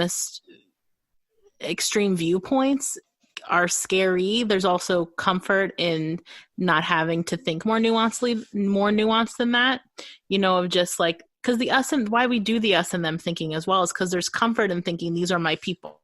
There's psychological comfort in this is my group, and that we all think together, and I don't have to think more critically than that. I can just be kind of enveloped in like-minded people, and they'll keep me safe because we think similarly. So, that's why we do a lot of this split thinking with, in social psychology, is, just wanting to find comfort, with the people that are somewhat like us. Absolutely. And I think it's a part of, I think in terms of the psychology of it, I think we want to feel, as much as we try to divide ourselves between us and them, we want to feel like we're a part of a community. We want to feel connected to other people. And sometimes it doesn't matter to us how we get there. Mm-hmm. Because maybe we've been through something hard, or because shit's been hard for a long time, or because we're white people who are racist and we feel like we've been marginalized for a long time, which is insane, but also is clearly something that people feel. So it's when I have a narrative that I can tell myself that makes me feel more comfortable in the beliefs that I hold, or in the way that I can feel connected to the people around me, then that's that's where I'm going to lean in instead of stand up or have to really make a decision for myself. I mean, think about it like, and even more in a micro sense, is when I should only speak for myself, but I think this is generalized, when I feel the most comfort with thinking more critically, with maybe thinking controversially, with challenging my thoughts and maybe the thoughts of people around me, is when I'm in an environment in which I feel very safe. And I can feel supported, like even if I say the wrong thing, or even if I make a mistake in figuring this out, I won't be ostracized, I won't be black bagged, I won't be hurt in any way. And in the environment of this movie specifically, you know, these people don't feel safe. Like there's a lot of shots in this movie of people watching, like regular families watching the news from their houses, and some of them seem, and I think what's interesting is they're in a highly oppressed environment and they all look fine. Like they're in these cozy homes. They look pretty, they don't look rot. They look like they're cozying with their family. They're like kicking it on a Friday, watching the news, eating popcorn. You do see slight shifts in like the young girl with the glasses being like, this is bullshit, and like running out of the room. And they seem like people that are still living in comfort, I guess.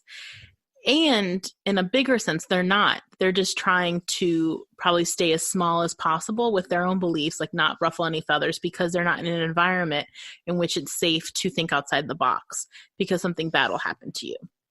And like I said, that happens in a realer sense, like in a more nuanced sense in our day-to-day lives. When, like, for instance, not to get into more to where I work in my personal life, but like I work in a space where I have a supervisor who creates a space at work where we can say possibly controversial things in order to grow and in order to, just grow as people, learn how to be better. I think also with like Black Lives Matter, like a lot of white people like myself are, you know, should be actively challenging themselves to think differently and to look outside of their own privilege and recognize their privilege. And even in that environment, like there are certain environments in which people don't feel safe to change because there could be fallout from the place where they work or with their family. And so they lose their safety and security by speaking out or by changing who they are. And so people will go along with things that are abhorrent or just like passively horrible because they can't afford to lose their income, or they can't afford to lose their child's lives or their lives and things like that. And is that excusable? Not necessarily, but it's an explanation. And I think it's interesting that this movie does showcase people living comfortably in their houses in those moments, and not people like crying and like looking like a mess. Does that make sense? Yeah. I mean, yeah. Like I said, it's not excusable. Yeah, it's not excusable because it also is. Well, because the point is, we don't have to get too into it, is when you're from a point of power, like a white person, like myself is, you have the ability to, you have enough security with things like being your privilege that you can speak out and be uncomfortable. And even if you lose your job, you can bounce back. And so this movie doesn't get into the nuance of it, because one thing we also haven't talked about is this movie is extraordinarily white. I was going to say that for my final thoughts, but it is a shame watching them. I mean, it's hard to not recognize, because this movie was made 15 years ago, which isn't that long ago. And I know 2020 is a whole different world.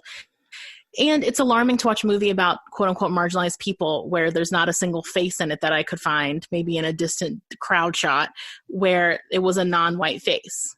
And so, the psychology of fear money, the psychology of why we make choices that we wouldn't be proud of when we look back on ourselves. You know, we've talked a lot about with the trauma, and like with the psychology of all the things that are put into place and used in this movie. Yeah, absolutely. Mm-hmm. I don't know if there's anything else, Ben, that you want to say about this topic, but I think I'm ready to move on to treatment. Nope, I feel like we've covered it pretty well. Good. I think I'll go first, if you guys don't mind. I know I don't usually go first. Oh, yeah. I would love for you to go first. But But I think one of the things, while we've been talking about this, and again, I know we talk about trauma a lot, but I think something that I don't talk about that much in terms of what it's like to work with couples where one or both people have a long trauma history, and how that can really be activated when we're in a relationship. And kind of what my role ends up being as the therapist is, besides helping create a space where communication can happen, because a lot of times when one or both people are in survival mode, the communication piece disappears because it doesn't feel safe, or because we don't know how to communicate that. And one of the things that I've been working with a lot of couples on lately, actually, is how can we communicate what is going on with us? Because a big part of being in a relationship is that we intake information from nonverbal cues and add it to a narrative of how we already feel about this person or about this relationship. And that when that happens, we only end up a lot of times with one possibility, when really there's a million different possibilities of what's actually going on in those moments.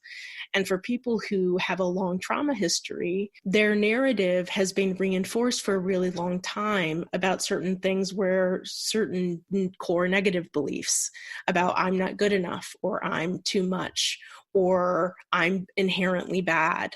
And also when you come from a family where communication is not direct in any way, you also end up having to learn how to read a room. You have to learn how to read nonverbal cues to know whether or not if you'll be safe. And so when we come from something like that and we go into a relationship, we use the same skill set to understand our partner. And what is really hard about that is there's a lot of internalizing of what we think is going on, a lot of assumptions being made. And so what I've been talking to couples a lot about lately is making a scale, especially when one or both partners is in the middle of healing from trauma. They can be in a place where they tend to be more often than not in survival mode. And then again, as we have discussed, is not a choice. They are not deciding to be in survival mode. Their brain is on alarm, is on defense, and wants to protect them. And that's not a choice that they're making. And so something that I've been doing with couples fairly recently, actually, is having the person who tends to be more often in survival mode, or both people, make a scale so that when they are feeling overwhelmed or scared or whatever it might be, that instead of having to take a moment and describe to their partner what's going on, they have a scale that they both understand. So what I do is I have them, sometimes it's doing every number 1 through 10, and sometimes, especially in the beginning, just having like a 1, a 5, and a 10, and describing what that looks like for you and what's going on with you internally. And also, on the other side of that, writing what you need in those moments to the best of your ability. And this is to be done when you're not in survival mode, clearly, because you won't be able to think about those things.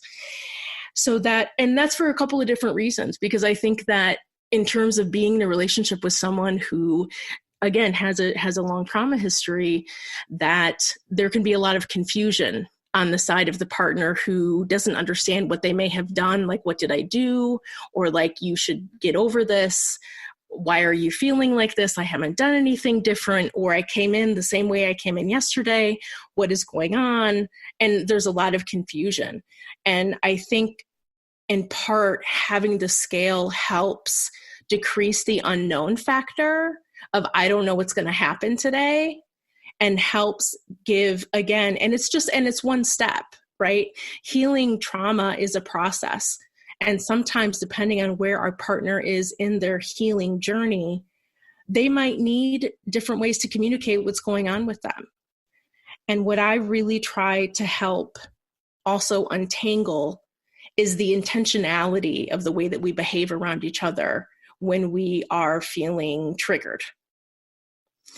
I think a lot of times there ends up being a lot of assumptions that are being made on both parties, not just one person, of you're doing this to make me mad, or you're doing this to punish me, or you're doing this because I didn't do what you wanted me to do. And it's so much different than that.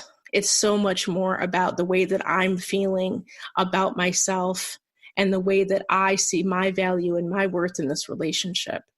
And so I think, again, not that V and Evey are in any way should ever be together romantically, or that this should ever have been a romantic story to begin with, but more of that when we have a partner, or when both of us have our own trauma histories or have our own struggles. It doesn't even necessarily have to be trauma, have our own struggles in terms of learning how to communicate with each other, really trying to take that time and give each other the space that we need, and also taking really good care of ourselves.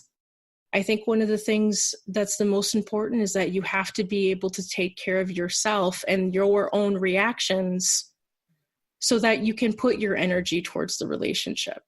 But that if you can't take care of yourself, then you won't have the capacity to be able to work towards the relationship.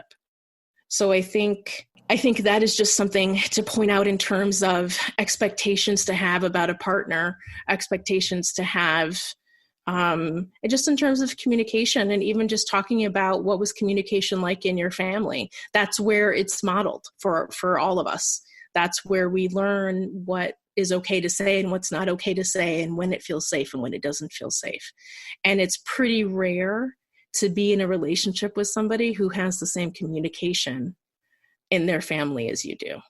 And that can create a lot of the resentment and negative, hard feelings between couples when there's expectations that you're not communicating to each other. I think one of the most common things I say in therapy when I work with a system, like either a couple or a family, is we have to get away from this idea that we can read each other's minds. Yes. And if we can't, then that person doesn't love us.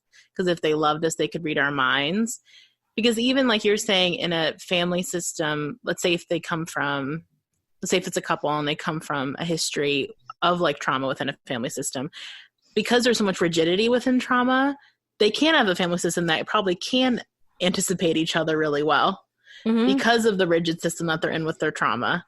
And so when they become in a relationship, especially if they come into a relationship with someone who has never really had that experience, there can be so much miscommunication of almost like you're not playing by the rules. Yeah. Like you were kind of speaking on, and also like, you should be able to read my mind. Why can't you read my mind? Even my mom, who beat the shit out of me, could read my mind. And we don't think of it in those terms, but when you boil it down, it is those terms. And once I kind of label that for whatever the system is I'm working with, like a family or a couple, I think if they can accept that, then it's all not gravy, because there's a lot of hard work to do.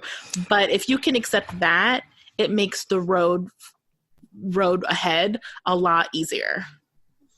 And once you can identify that just because this is the way that communication was in your family does not mean that that is the only way it can be. Yeah. I have a lot of times where they're like, well, when my parents got into an argument, they would talk about it, and they would talk about it, and they wouldn't go to bed angry. And it's like, right. But what if you have a partner who, in order to feel safe and in order to also create change for themselves, has to shut down, to be okay, to regulate themselves, and then they can come back and talk about it.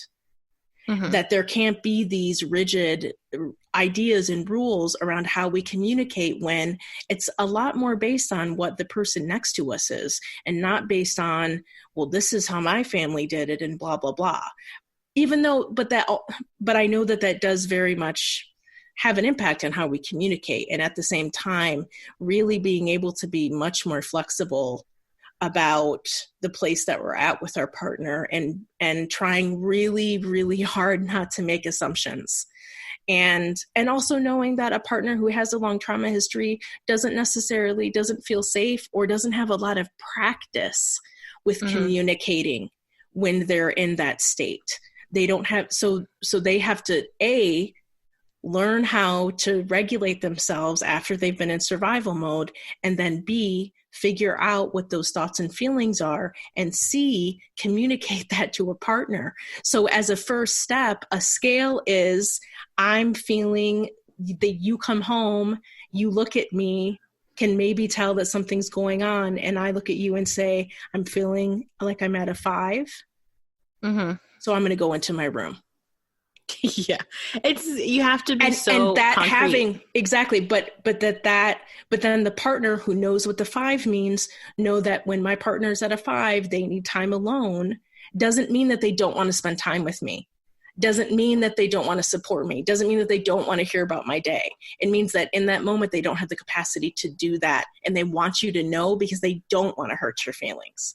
It's a lot of almost everything, especially if you believe in things like Eckhart Tolle. Everything goes back to our ego in a lot of ways. And so part of it, and it's such a wild thing to say, is try not to take it personal. Even though it's your partner or your mom or your sister, and they are part of your life and they are personal to you, and what they're doing can be personal to you, it's try not to take it personal as much as you can. And know that the people who you care about and people who have trauma histories want so badly to be able to be at a 1 when you come home and want to feel okay and want to be able to be like, hi, honey, I'm so glad to see you, and don't want to have their trauma have such an impact on the relationship. They feel as paralyzed as you do as their partner, of feeling helpless when you see your partner really struggling. And it's a hard place to be, and something that I continue, and part of what my job is as a couples therapist and a families therapist is to hold hope that it won't always be like this. Mm-hmm. We can find ways to work through this, but there has to be some flexibility, and there has to be some patience and some understanding in terms of, this is where my partner is right now. It doesn't mean it's always going to be like this. Mm-hmm. Right on. I mean, I can go next if you're done, Hannah. Yeah, and I think so. And I can pick V because I work with a lot of teenagers, and in my mind now he's a teenager.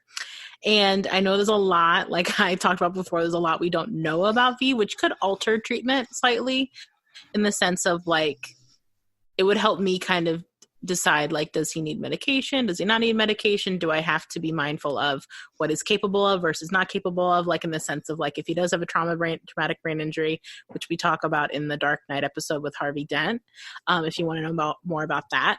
And I think first off, you mentioned Batman before I did today. Twice. And you're welcome. She mentioned it twice before you did. And Hannah mentioned Bane, so I don't know what's happening. Shit! We're in an upside down world right now. No! Here's mine. Ugh. I hate this. Anywho, this is... You guys did it for me. This is the best. Anywho, and I think also what's interesting, like I said with V, is I don't think he'd go to therapy because he has an end game, which is he doesn't want to live. So when you don't want to live, you're not going to go to therapy because you already got a foot in like you have an exit strategy, which isn't healthy. And the way he does it also isn't healthy. We haven't even touched upon all the horrible, most of the terroristy things he does throughout this whole movie and what that's about. But anyway, let's say if he wanted to go to therapy because he's decided he wants to be part of the human society again, I think he would be interesting in that I would assume he'd come in his outfit. I'd assume he'd be talking to me like he's the Count of Monte Cristo, which I've never seen, and I would just be like, okay. And my role as a therapist wouldn't be to straight off the bat challenge him about everything. I think a lot of times there can be anxiety. Let's say if he had a parent. Let's say he had a mom who was like, OMG, my kid's acting like this. It's obviously from this trauma. I'm going to get him into therapy. And let's say he comes into therapy, and the first 6 months we work together, he's still wearing that outfit. He's still talking like he's from old Hollywood times. And we're not really getting a lot there. There can be anxiety from the loved ones when they talk to me of like, why aren't you pushing more? Why aren't you getting to the meat? Why are you still letting him do XYZ? And what I try to impart, and I think I've said this in past podcast, is you have to meet your client where they're at, obviously. And also, just because he might still be doing some of these protective behaviors doesn't mean that he's not getting some benefit out of the work we're doing in that 6-month period. And if he needs, because your job as a therapist isn't to constantly tell people like, this is how you should live your life. Stop wearing that goofy mask. You're not acting like a regular human being. Like, to moralize like a quality of life. A lot of times how I'll challenge clients, or how I'll define therapy, is it's not to tell people how to live their life. It's to help them live the life they want to live. So even if V came to me and he said, I want to be able to socialize better, but I never want to not wear this outfit, and I like the way I talk, I would say, good for you. Like, if it's not infuriating in your life in a way that gives you positivity and it's not leading you to like crime and stuff like that, keep on keeping on. And I think if he was like, came into therapy and was like, I really want to not do these things anymore, I think the first place I'd start would be very concrete skills. Well, one, I'd have to know that he is living in an environment where he feels safe. And by that, I mean, he doesn't feel under threat of the government. He doesn't feel like he has to do big things to the government, like where he, I guess, feels content in that environment part of it. And also that he's like warm and fed and sheltered and all that stuff. So he's got to have his basics. When you have, especially big trauma like that, if your basics aren't taken care of, you can't really ask people to do more than that. Yeah. And then the next thing I would teach him before I'd get into the meat is grounding techniques, CBT skills, DBT skills. Yeah, CBT and DBT. Those are like the concrete practical skills of therapy. We talk a lot about talk therapy. And then the other component is like coping skills. So it's like specific things that I could train him or teach him to do differently. Like deep breathing is one of them. Labeling things around you is one of them. Holding ice in your hand and concentrating on the way that feels is a DBT technique. And so I would do all of that first and have him practice that with me, maybe practice that out in the world, so that when he starts to do more things that are outside of his comfort zone, like I'm going to maybe try to talk less like an Errol Flynn, or maybe I'm going to wear a slightly different outfit. That's going to cause stress within him that he needs to have a toolkit of coping skills to pull from in order to, or even just talking to me about his trauma, he needs to have a toolkit of coping skills to pull from. I think there can be this idea that you need to talk about the trauma first, and then all the symptoms will dissipate, and then you don't need coping skills. But really, you have to reverse that, and you need to know what to do. So when you talk about trauma or try things that challenge the protective behaviors you've been doing because of your trauma, that you have things to replace it with, like deep breathing, grounding techniques, all the different things that you can do, that you can research. There's DBT workbooks and CBT workbooks that you can get off even like Amazon that are literally worksheets of like, these are skills you can use. And I would do that with him first, while actively meeting him where he's at. Like, what are his goals, and what does he feel ready to do differently? And then I gently challenge him a lot, which is what I do with teenagers, is you ask a lot of questions.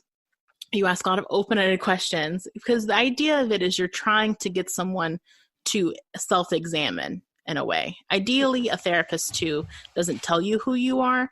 They help you tell yourself who you are. Mm-hmm. And so it's a lot of like, I wonder why you do that, or what would lead you to that, and kind of like therapy 101. And I think sometimes people think that if you're asking a question like that as a therapist, it's because you don't know the answer. I know the answer a lot of the times, or I know what maybe the answer should be if you were like a well-adapted person. And what good does it do if I say it out loud? We are the most influenced by something, an idea, when it comes from ourselves. If we can, so part of therapy is you kind of try to inception your client, mm-hmm. but with their own thoughts, not with our own goals and strategies, but with their own. Yeah. So I think he'd be someone who'd be in therapy for a long time. I think it'd be a lot of baby steps. He is so much, like we've talked about, this protective shell of his identity. He'd have to shed that, I would imagine, little by little. It kind of reminds me of like, I'm not versed in it. You have to be trained in it, but DBT, dialectical behavioral therapy, is a whole thing if you do it formally. And people with personality disorders, who are diagnosed with personality disorders, DBT is really good for that, because part of that, when you want to break down your personality disorder diagnosis and like kind of regroup, you have to kind of shed a lot of behaviors that you thought were keeping you safe. And so that can bring up a lot of feelings, because it can feel like you're creating a vacuum in which all your feelings come in, or where you feel stranded by your feelings because you don't have your old behaviors to fall back on. And so he probably would benefit from more of a formal DBT, but like I said, I'm not trained in that, so I couldn't even tell you like what that would look like. It's a lot of structured groups.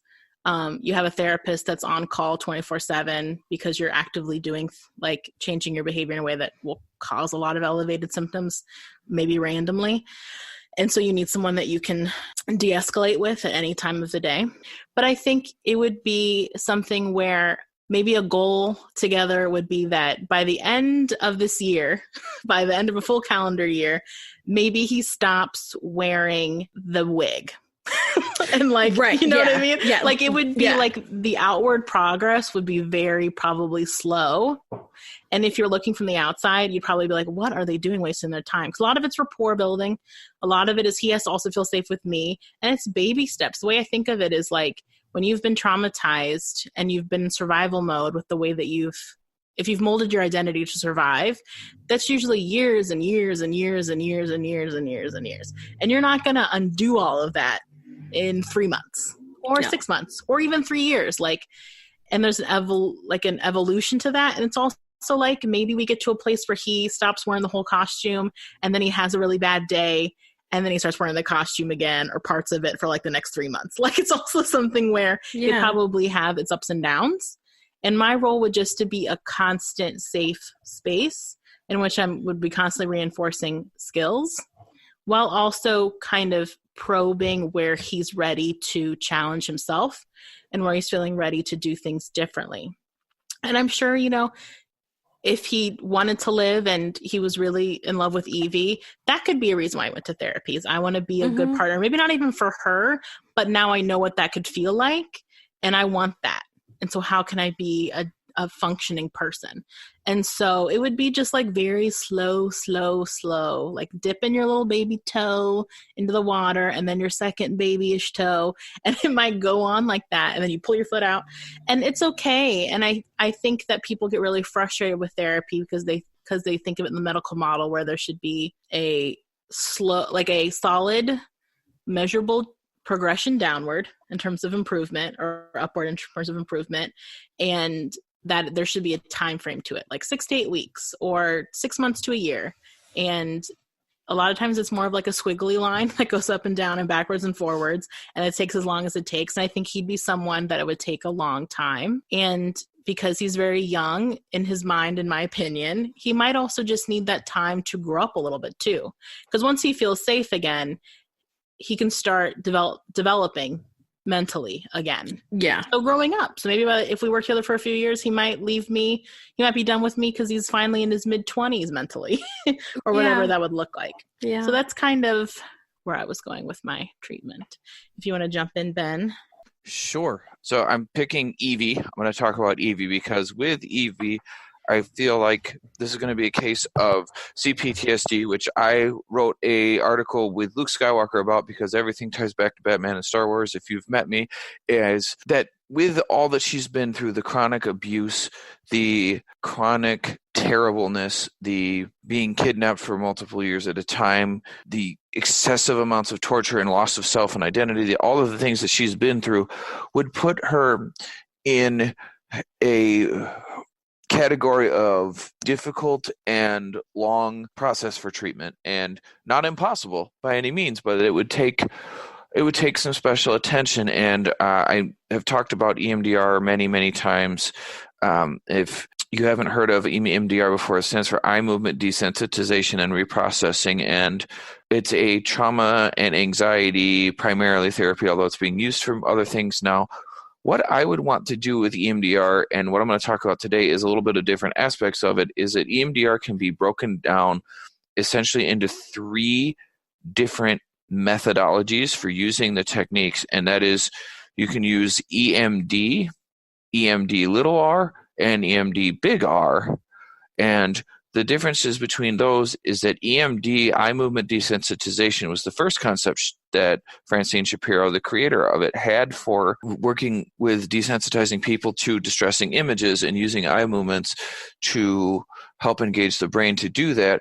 And so the way that we talk about it now, when we look at how we would conceptualize someone like Evey, is that going into full EMDR, where you work through this process of discovering what in the present is triggering her past memories, the adventure that you would be going on with that would be far too complicated and overwhelming for her because there's just too much. So if we're to conceptualize this as movie, scene, and frame would be how we look at EMDR, EMD little r, and EMD in backwards order. So EMD is desensitizing someone to just one shot.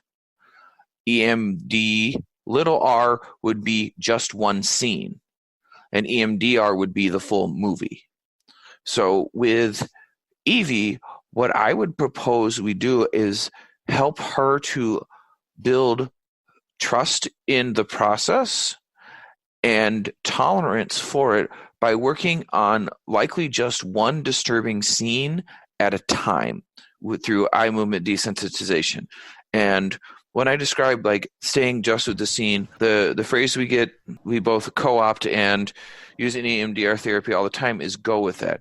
Meaning we don't interject a whole lot of opinions. We just let people sit in and process what's going on and say, go with that.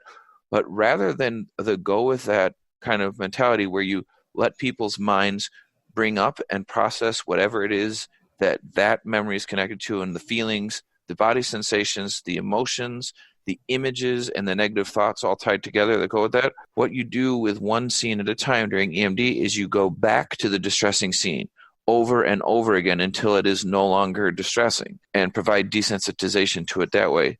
So for Evey, what I would propose would be following a pattern where we pick the most distressing scenes, or not the most distressing images that she has. So like seeing her mother, seeing Dietrich, the moment where she thought she was going to die, or she first got kidnapped and woke up getting her head shaved, whatever it is that she feels like are the most distressing scenes, is work with her on limiting the amount of physiological arousal that still happen when she thinks about those to the point that they feel tolerable, and moving through that process until that feels like something that's safe enough to explore the whole scene.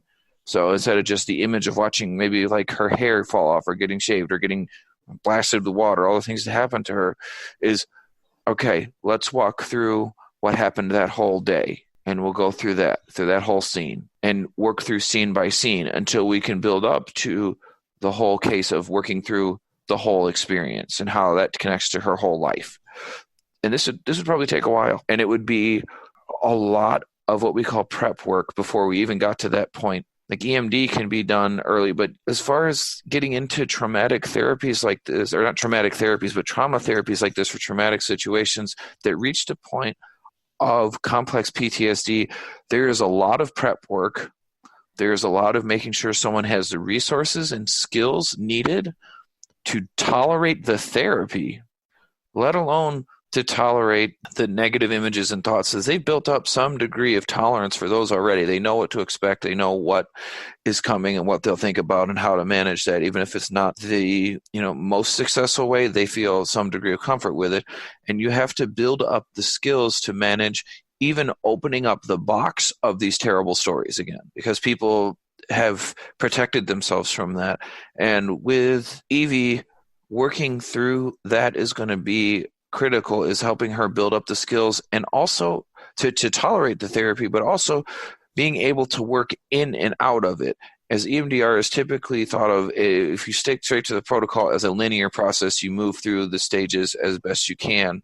Of course, there's room to go back and forth between, if someone needs more reprocessing on one thing, you go back to that and help the person process something else. But people think of therapy, like Brittany said, as like this medical model linear process. And when you're talking about complex trauma, there's not a thing that's linear about it. You may have to move in and out of the trauma work, helping guide the person to comfort with themselves, comfort using the interventions, comfort practicing, And you may have a plan of what you're going to do with a particular session, and the client may be like, I don't have it today, and that has to be okay.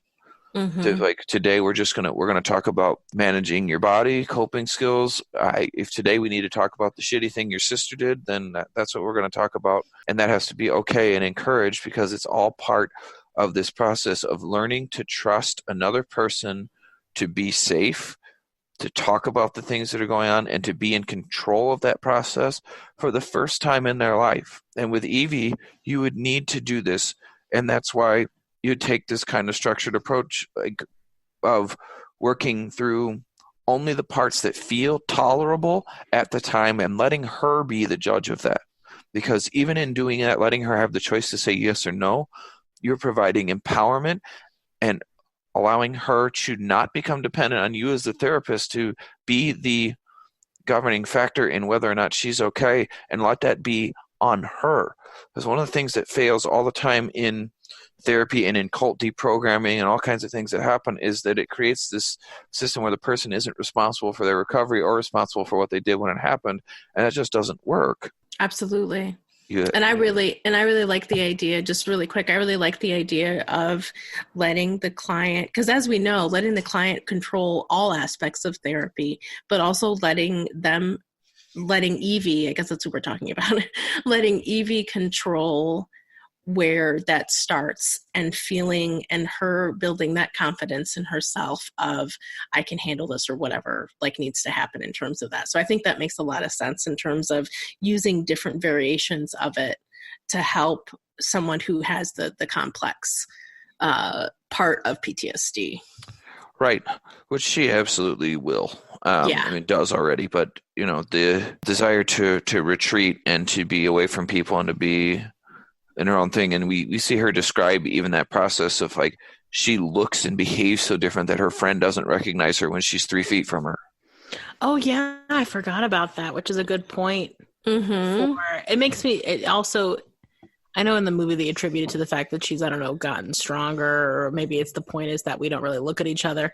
But I also wonder if it's that at that time in her life, like we've talked about before, she was doing so much fawning as her trauma reaction, that when she's actually acting more authentic, she's unrecognizable.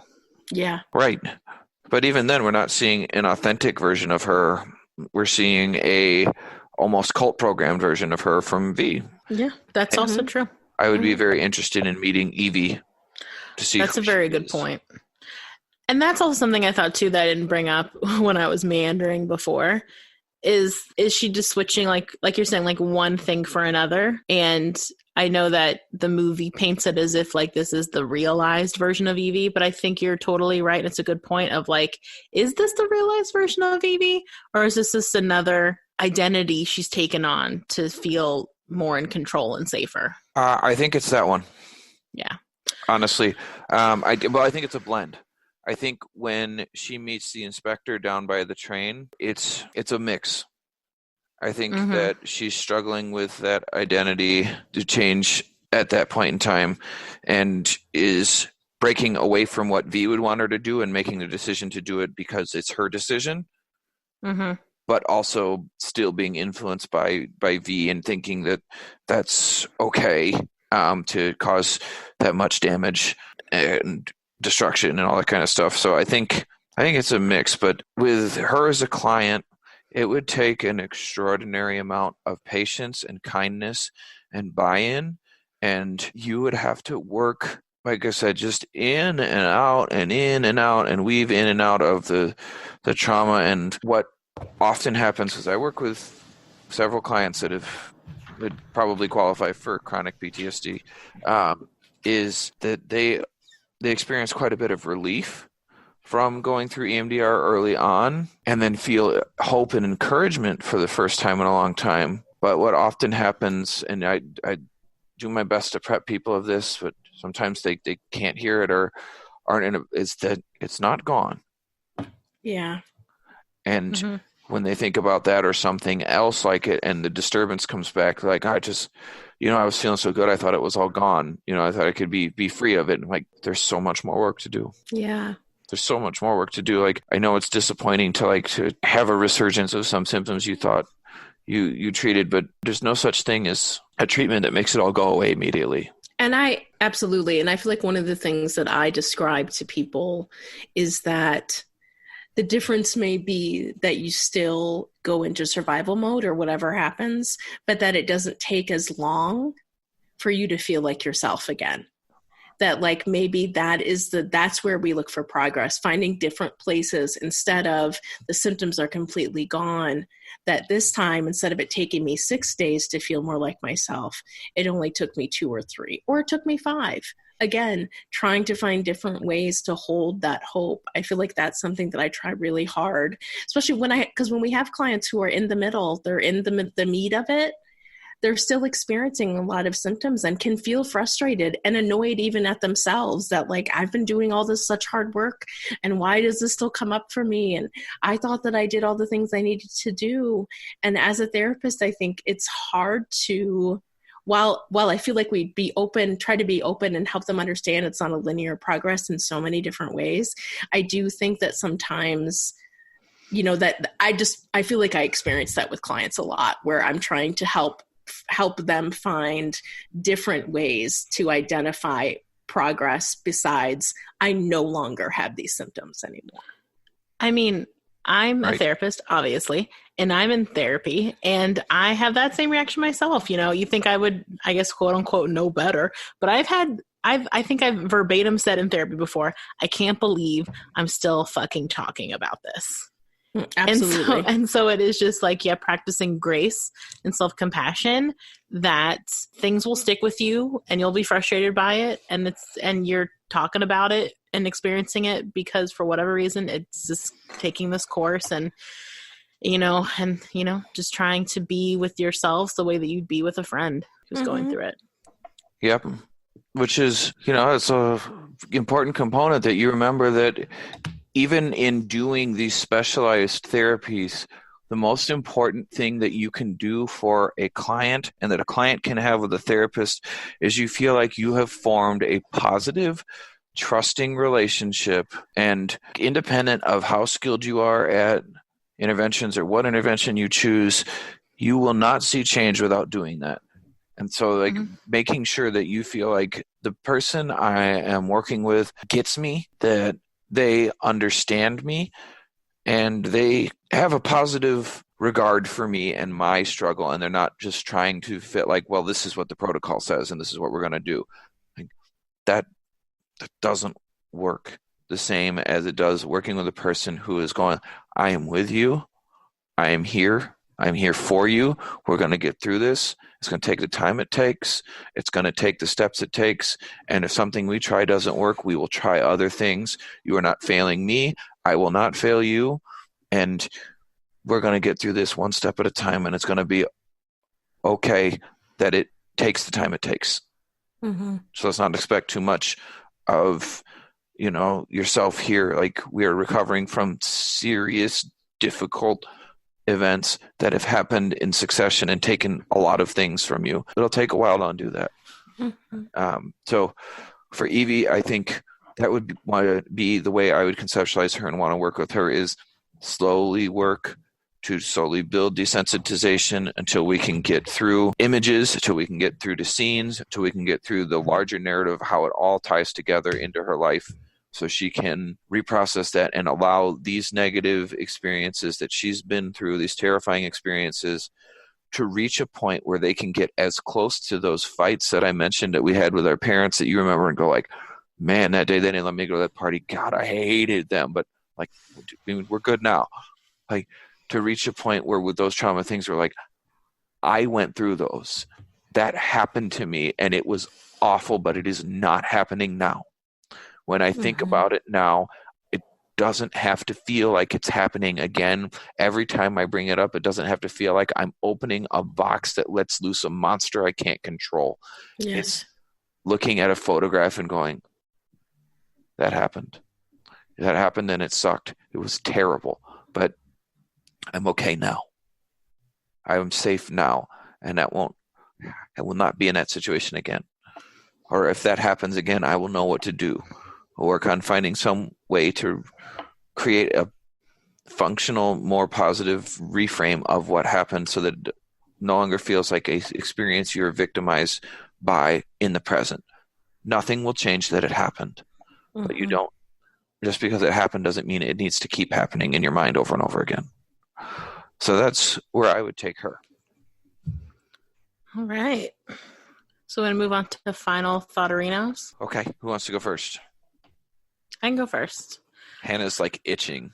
I feel like I'll have the more middle ground opinion. I think Hannah's going to have her own opinion. And then Ben, I think you should round it out. Probably. So I would say I saw this movie. This movie came out when I was in college, and I think I saw it twice in theaters because I really liked it. I think the style of it was really good. I just liked everything about it.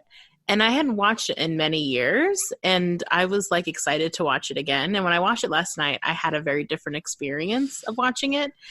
And I think I attribute it to I'm older. A lot of my views have changed, like I referenced earlier, like I'm trying a lot to like recognize my own blind spots with privilege and things like that. And so I think this movie's hard to watch now for me. It's not a fun watch like it wasn't. I mean, it was never a fun watch because it's got a lot of hard points to it. And I think it's so, in a lot of ways, it's like the scariest version of what could be happening right now in our country. So I think the comfort of watching it is gone. So it was really hard to watch because it scared me a bit. And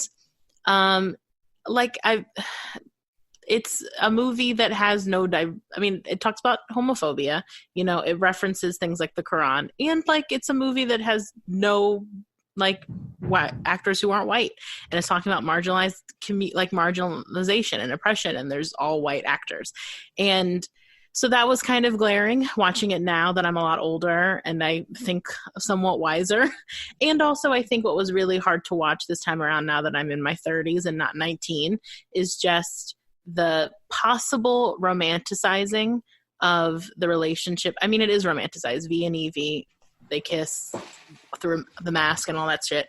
But I think it really put a bad taste in my mouth, the idea of that he did such horrendous things to her, and we're as the audience supposed to still be rooting for them as a couple, made me really uncomfortable. Is like a not even a big enough word for it. It's just like I referenced before with like 50 Shades of Grey and shit like that. It's, you can get our full opinion on that in that episode. It's just I get anxious or concerned or worried about any story that romanticizes a man, in this version, a white man, most white man, abusing a woman that he's supposedly in love with. And like the idea that can be excused away or explained away because he's been through a lot, and that's never okay. And I hope no one watches this movie and is like, yeah, that's fine that he did that to her because he taught her something, or because he loved her enough to torture her. Or even like, I hated the fact that when he tortured her, they made a point of staying on him while he's crying. Like he went through something really hard because he had to torture someone he loved. I think all that stuff just felt really tone deaf, and it did make it harder to watch now than when I watched it when I was younger. And honestly, I don't know if I'll watch this movie again, because I was disappointed that it put such a bad taste in my mouth, when this was a movie, like I said, that I really liked in the past, and that I was excited to watch and talk about. And then I watched it and I was like, oof, like it's too rooted in reality in too much of a way. And it also isn't rooted enough in reality in the ways that I think matter. So that's my kind of bummer critique of this movie, my final thought. And I'll take it to Hannah. I think that's a perfect way to say it. Your last sentence, I think that makes a lot of sense. And so I have had never watched this movie before. Had definitely seen it around, but had never watched it before. And I watched it last night, and then was so mad that I thought I might have missed a point, because sometimes I make a decision about something and then I just only see the things that reinforce the decision that I make. And so I wanted to watch it again to make sure that I wasn't, also just knowing that, well, trusting Ben, because Ben really likes this movie, and feeling like there must be something there must be a reason why he feels this way. So I watched the end again today, and I don't get it. Sometimes we don't. I hate it. I hate everything about it.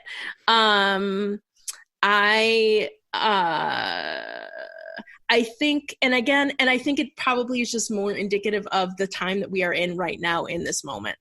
I think that's a part of why I feel so not good about this movie, because I feel like not only does it romanticize someone who is abusing someone else, but it also is a white man who feels the need to take vengeance out on a world that did him wrong, and that how he should have the right, and he has the right to do that. And I think that just feels so shitty that that's the story that we're being fed. And also that there's no diversity in the story. There's no diversity. It just feels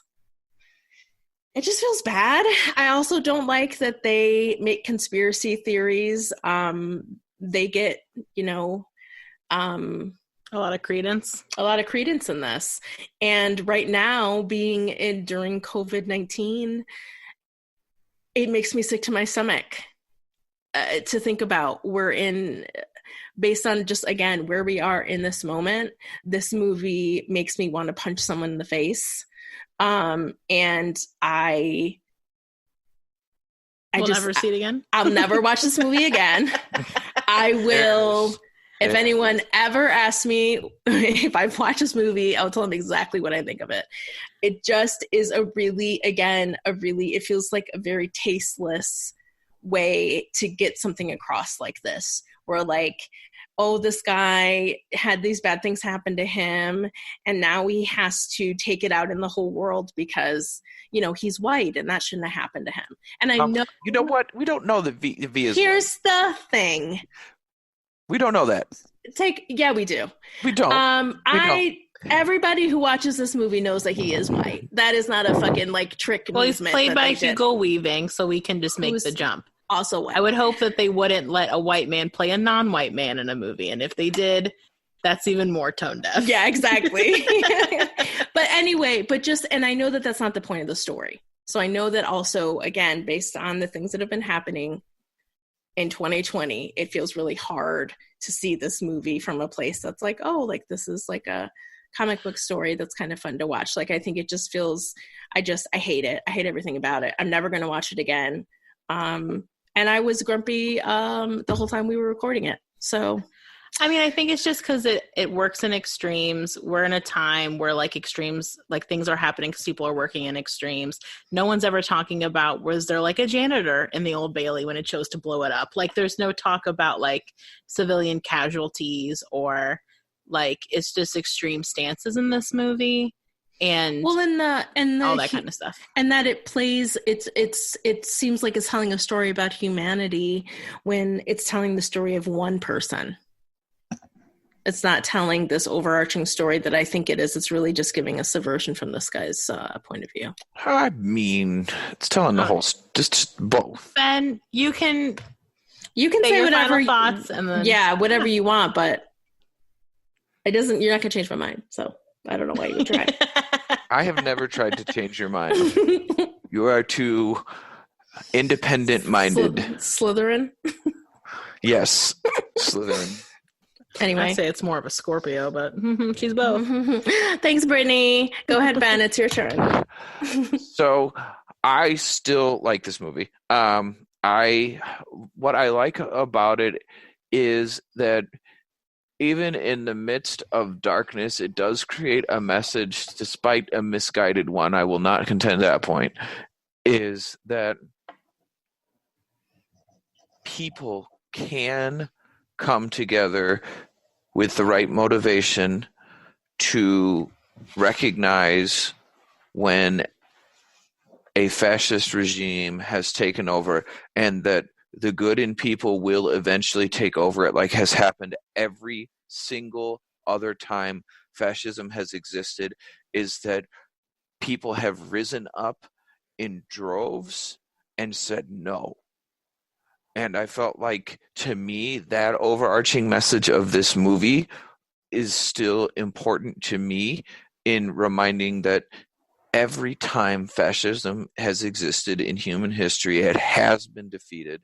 And in every one of our stories that we watch that we all like so much where this happens, be it Star Wars or The Hunger Games or Harry Potter or V for Vendetta or Lord of the Rings, any of them, that the good in us as a species will eventually shine through, and that you have to stop being afraid of individual deaths with this, because sometimes it takes everyone to stand up against this and say no.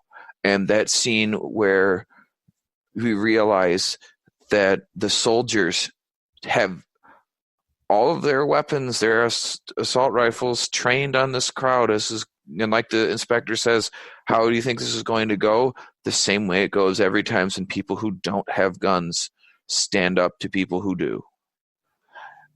And what we see is that is not what happens this time, is that despite these guys having their weapons trained on them, these unarmed people come storming in together, and that with the opportunity to mask their face and somewhat sink into a crowd of all thinking alike, that removing the barriers of who I individually think I am so that I become part of a collective and sweep against this is much like what happened when the world stood up and formed the Allies against the Nazis and said, we are going to wear these colors, our planes are going to have these black and white stripes on them, candy stripes are going to be very distinctive, we're going to stand up and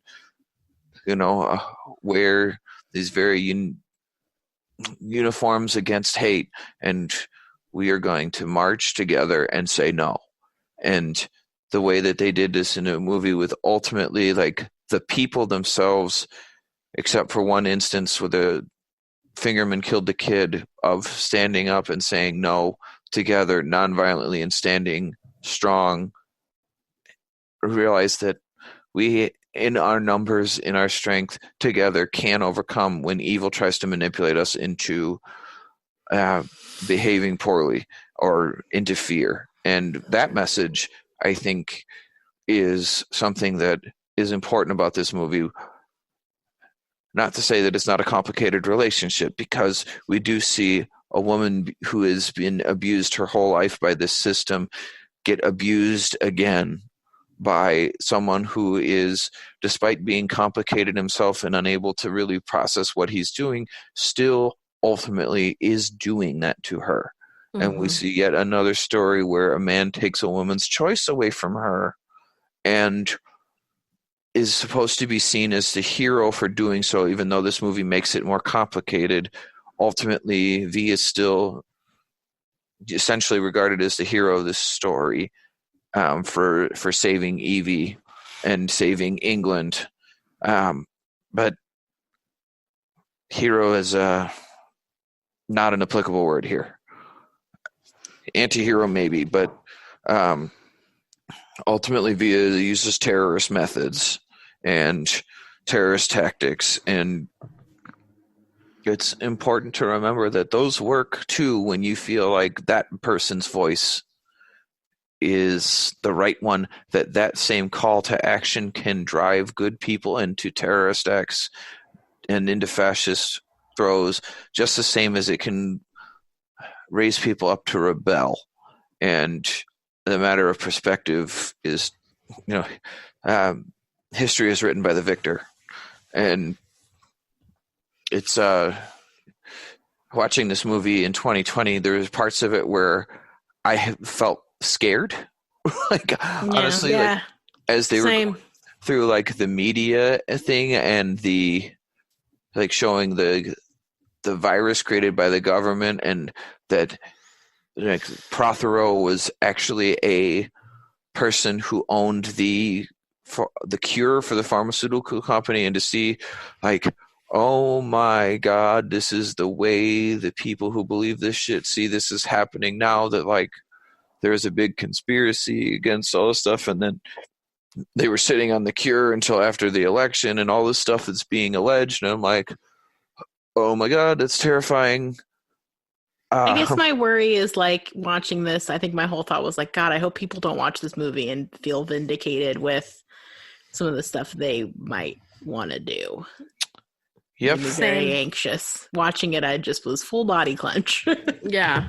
I don't think this movie is supposed to be something we watch and feel comfortable, because it's showing us all sorts of things, and it's throwing everybody's shit at you when you look at it from the perspective I am going to share. So maybe it helps soften the blow of Hannah's hatred for it, is that this movie throws everybody's responsibility in not falling victim to a fascist system right out in the open, that good people must rise up, because all it takes for the success of evil is for good people to do nothing. And it shows the effects and what happens when people buy in to the inflammatory narrative, when people who even don't believe in that allow themselves to be defeated and allow what becomes obviously evil to seem like normal.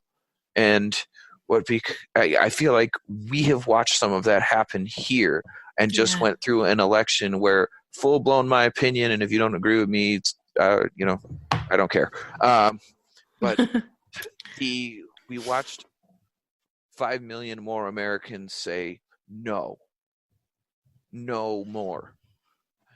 No more corruption, no more lies, no more constant misleading us, no more keeping us so unnerved and afraid and confused that we don't even know what is what anymore, so that everybody gives up. And I feel like we saw the chancellor do that to people in this movie, and it made a point of showing the responsibility of all of us to be on top of our information, our families, our communities, to work to keep ourselves from the clutches of misinformation, of propaganda, and from getting caught and swept into the fray of traps set forth by people trying to seize power.